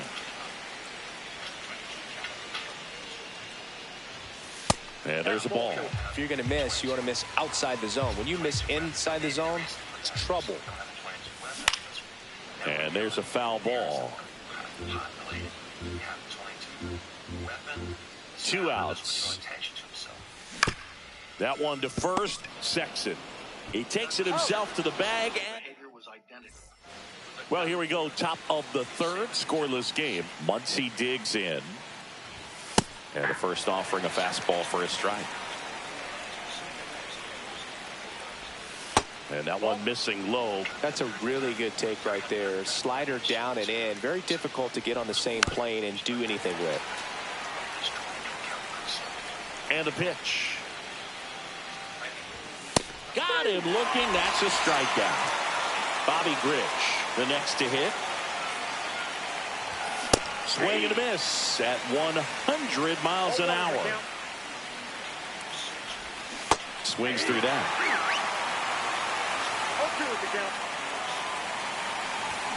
Fans another, and that's 3 straight strikeouts. And here is Craig Biggio. Right through there for a strike. Top of the third, no score. Swings through that one for strike 2. No ball, 2 strikes. Swing and a high fly ball, well struck left field. Back there. Onto the track, and he makes bottom half of the third, and they bring in a new pitcher, Matt Strom. Shohei Ohtani up to the dish.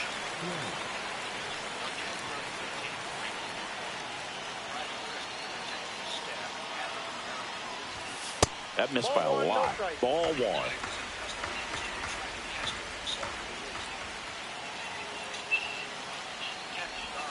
Gets him to chase after that one. That pitch started in and ended up on the outside edge. Just changing planes and very difficult, especially for a left-handed hitter to track. And he swings through that one. 1 ball, 2 strikes.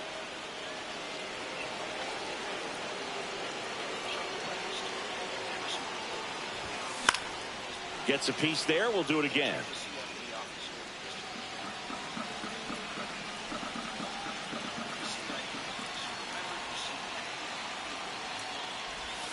Way high there.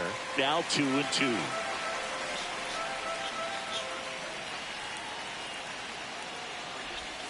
That one missed.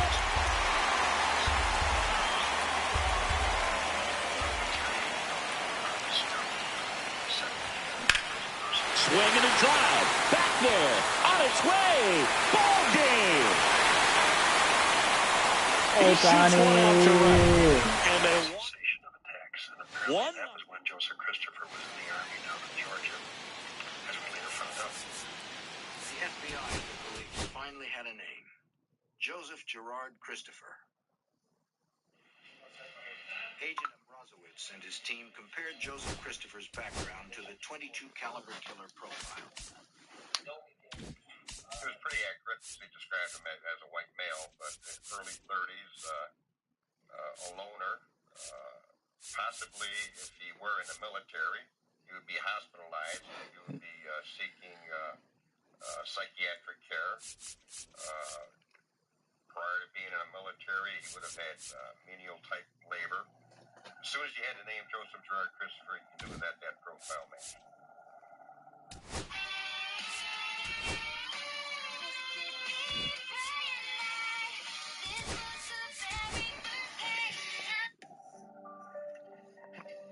Investigators tracked down several friends and acquaintances of Christopher's. David Robertson has been Okay, man, I'm gonna take my dog out. Go potty.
Friend of the suspect for over a decade.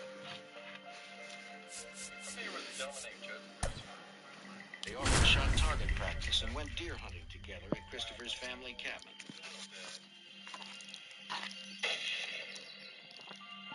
He also told investigators that Christopher had a gun collection that his father left when he died.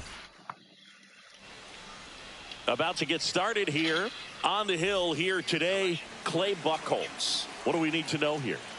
Boog, he's a guy that takes great care of himself because he wants to finish every game he starts. I think for any lineup that faces him, you've got to try to have lengthy at-bats. And he swings and drives one out to deep left field. And that one's gone into the bleachers. The first batter of the game leads. Buffalo, New York, on April 22nd, 1981.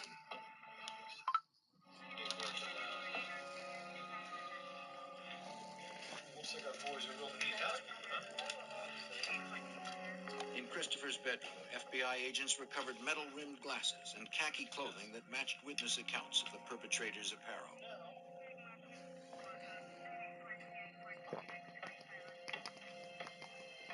The FBI profile drawn up by John Douglas predicted the .22 caliber killer would be fascinated by guns and the military.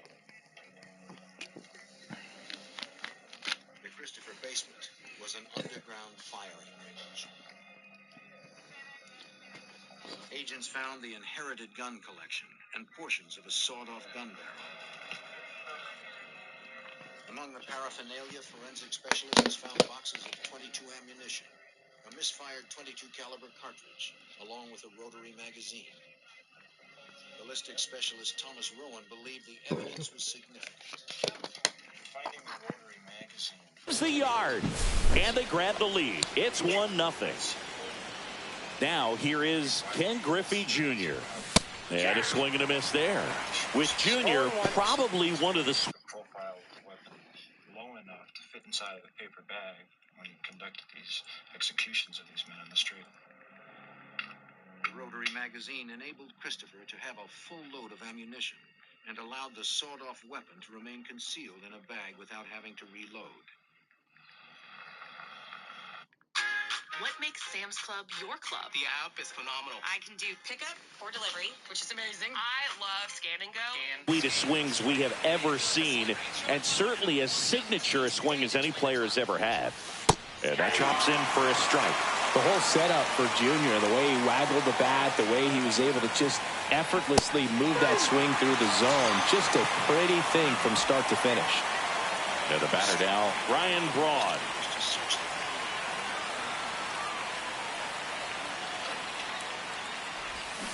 And a foul ball.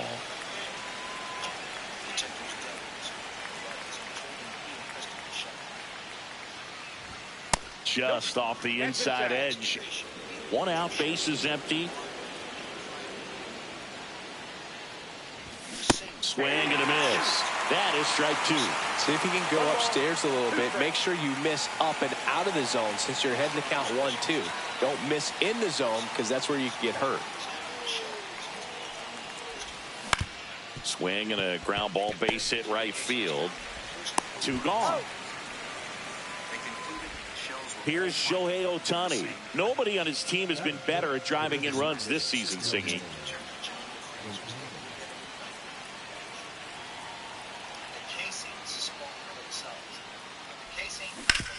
And a ground ball to first.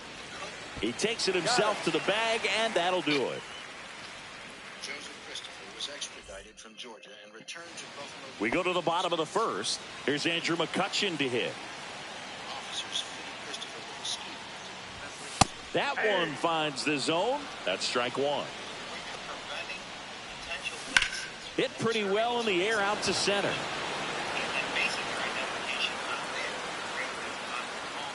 Hauls it in for the out. And now the center fielder, Roman Anthony.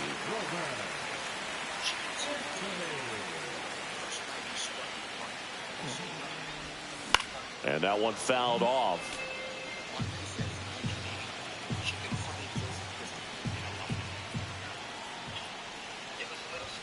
And a fastball misses outside for a ball. And that's ball 1. To the right side, Mazeroski. In plenty of time to first, 2 out. Now it's the second baseman. Well, there's a lot riding on that at bat right there. Nice job of the pitcher to bear down, make the pitch, get the ground ball. Excellent piece of work. This one chopped on the ground, but foul. 2 outs, base is empty. 0-2 now as he swings through it. This guy's not wasting any pitches. Hitters got to get into swing mode. This is a good time to expand the zone. Throw something maybe down in the dirt.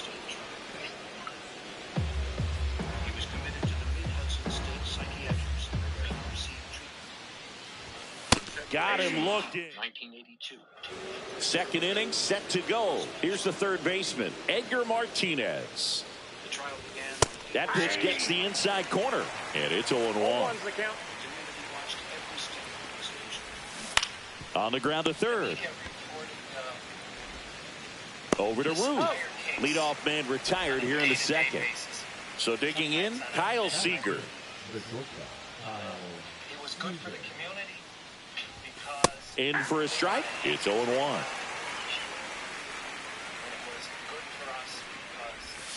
Swings through that one out in front that time.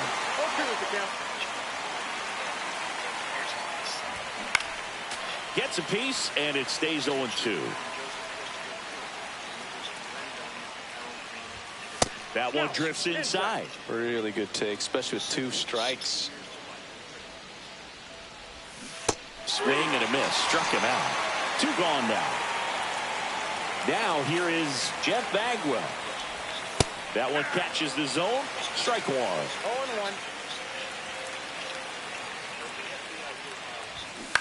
And that one fouled off.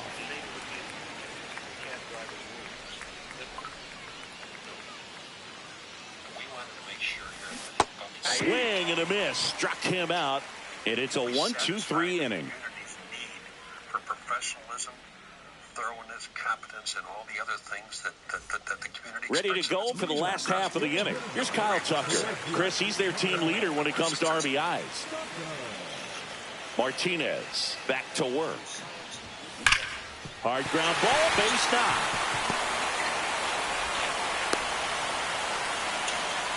Didn't take long to get a result with that at bat. Pretty tough for the infielders to do anything with that one. He pulled it hard into the outfield, and even when you keep it on the ground, it feels great when you hit a missile like that. Digging in, Carson Williams. Mazeroski for one. On to first in time. Double play. Next to hit, Babe Ruth. Well, almost any time you roll over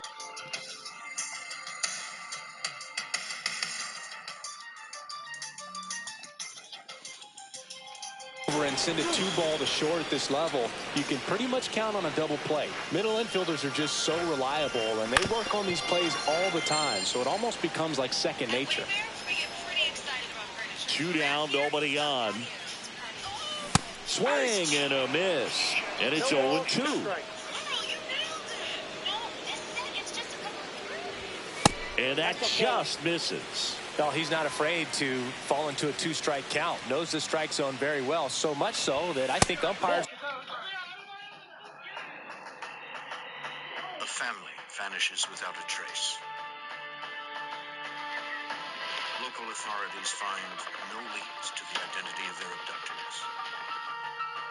When stolen weapons began to surface, investigators realized the perpetrators were part of a nationwide rampage of violence. They were dangerous men.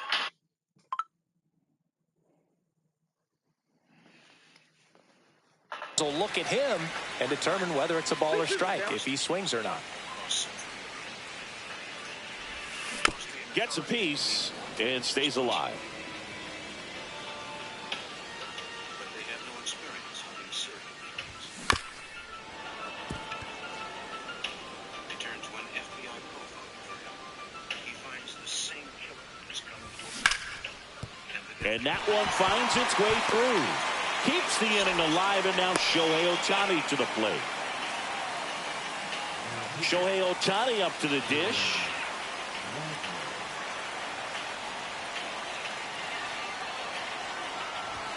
Late with the swing there. Well, in this situation, the hitter knows that he's got to find a pitch that he can drive in order to drive in that tying run all the way from first base. So if he can't do that, keep the line moving through a walk or just a base hit. But you've got to stay within yourself. And a swing and a miss. Really going after him here. All fastballs to get ahead in the count.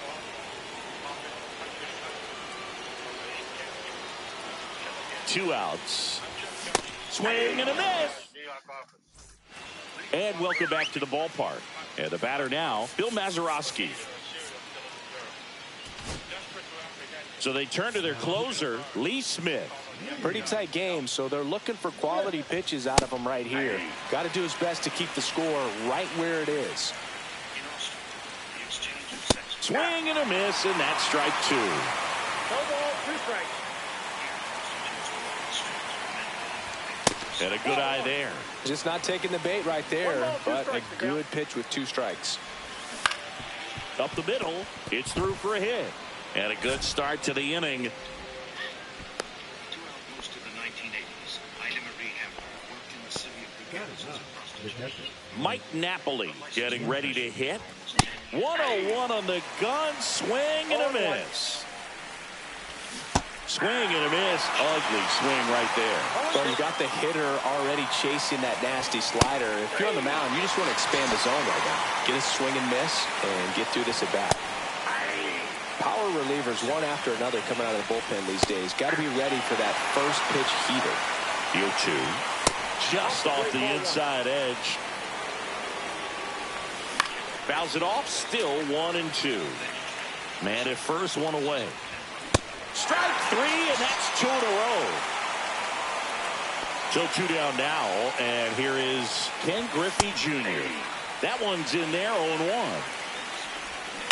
On the ground, right side. They take the force out, and that'll do it. A pair of hikers stumbled upon Hammer's body. Though the body had been left exposed to the elements. And we're back as we go to the last of the third. Now at the plate, Dick Allen. Austrian authorities determined that Hammer had been strangled with their own teeth. Hard hit, base hit. And the tying run is on with a leadoff single.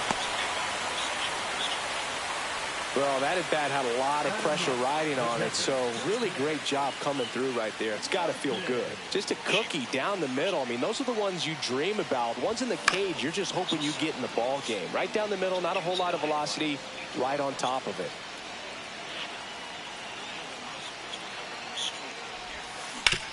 Sharp grounder. That's through for a base hit. And now the winning run is on base. Back-to-back singles. I know that was a ground ball, but it was absolutely hammered through the infield. That's not one you're excited to get in front of if you're an infielder. You know they used to say, charge it. Crazy. And now it's Andrew McCutcheon. That one hit to right. Clemente sizes this one up. Drops into the glove. Grounder tags at second. And he makes it up to third with one away. Good read there at second base to move up. Aroldis Chapman takes over on the mound. And I can't imagine any save is an easy one. You're holding a small lead on the scoreboard, and you know those hitters are going to give you the best at-bats they can. So it's always high stress. Let's see what he's got here to try and close it out. In the dirt. Nothing happening on the bases, though. With the tying run at third, winning run at first. And the home team trying to pull it out. And ball one. 1 ball, 2 strikes. And delivers outside.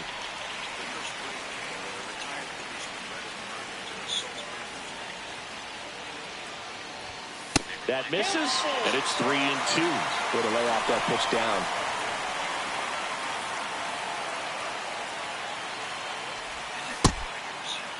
Checks his swing. Now an appeal to third. No swing. He held up just enough. That's ball 4. Here's the second baseman.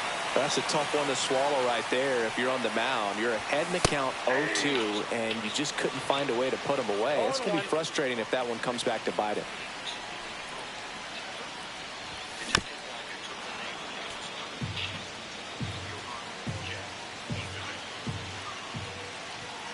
The winning run on second base. Line drive. Brings it in. Grounder tags at second. And that is the ball game. The final. Ain't no motherfucking way. I tagged. But was it possible that this famous writer could be a serial killer? Geiger and his team began looking into the journalist's background.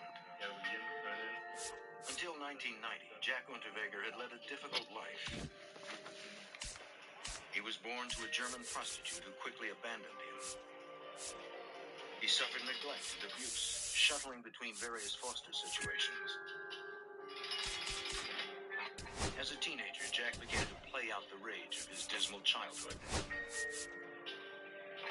By age 25, that fury earned Unterweger a life sentence.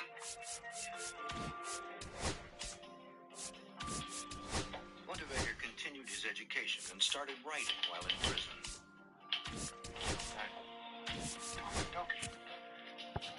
He published letters, plays, short stories, and an autobiography. In the book that became a bestseller, Unterweger painted a tragic tale of himself as victim. Critics and the public alike embraced the author for the apparent honesty with which he confronted his past. The literary community suggested that art had redeemed him. Eventually, the press and the public at large demanded that his life sentence be commuted. On May 12, 1990, Austrian authorities agreed. The 40-year-old Austrian walked out of prison. He was a free man, determined never to spend another minute of his life behind bars. Shortly after his release, he was hired by a major German magazine to cover the prostitute murders. He promised to use his writing in a socially conscious way. He told his editor that he wanted to give voice to the dispossessed, caught in the underbelly of society.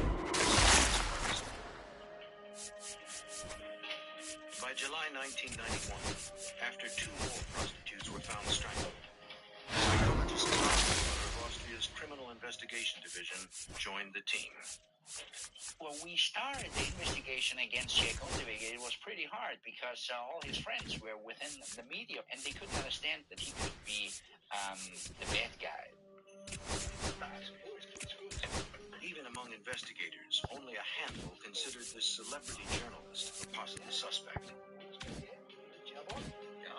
Through receipts and travel records, Geiger and Mueller learned that Unterweger had been at each murder location.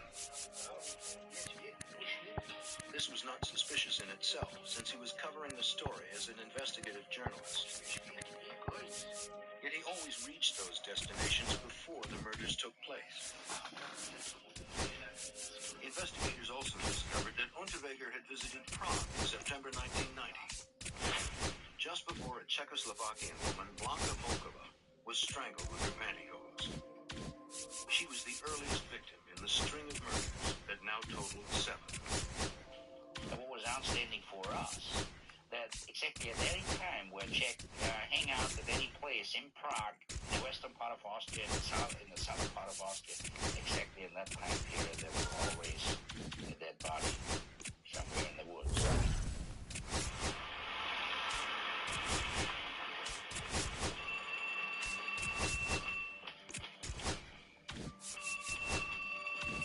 In Austria, another woman, Regina Prem, had been missing for months and presumed dead.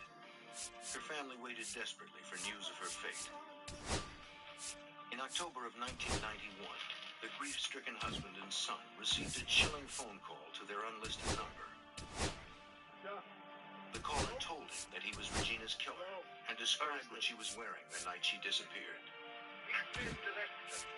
The caller claimed that he was the executioner, that God ordered him to do it, that she was left lying on the place of sacrifice, with her face turned towards hell. The phone call was cruel torture to an already traumatized family. When police recovered her body, they confirmed Regina Prem was the killer's 8th victim to date. The discovery put them no closer to stopping the killer.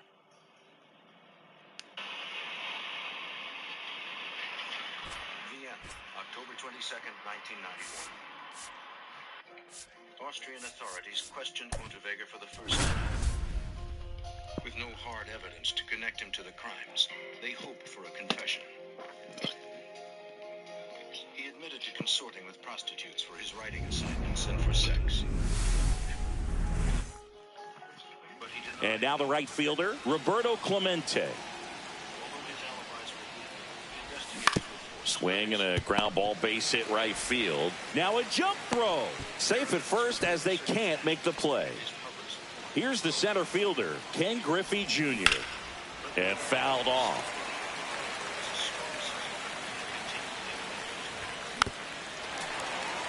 Clemente gets his lead at first with nobody out. And a swing and a miss. And now one away. Ryan Braun digs in now.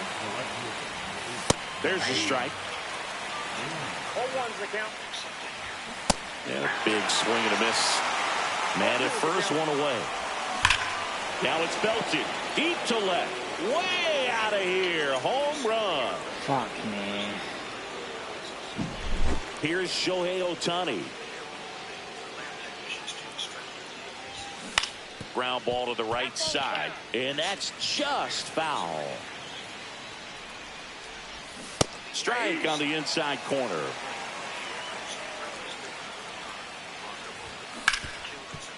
Smoked on the ground a second. Throws to first.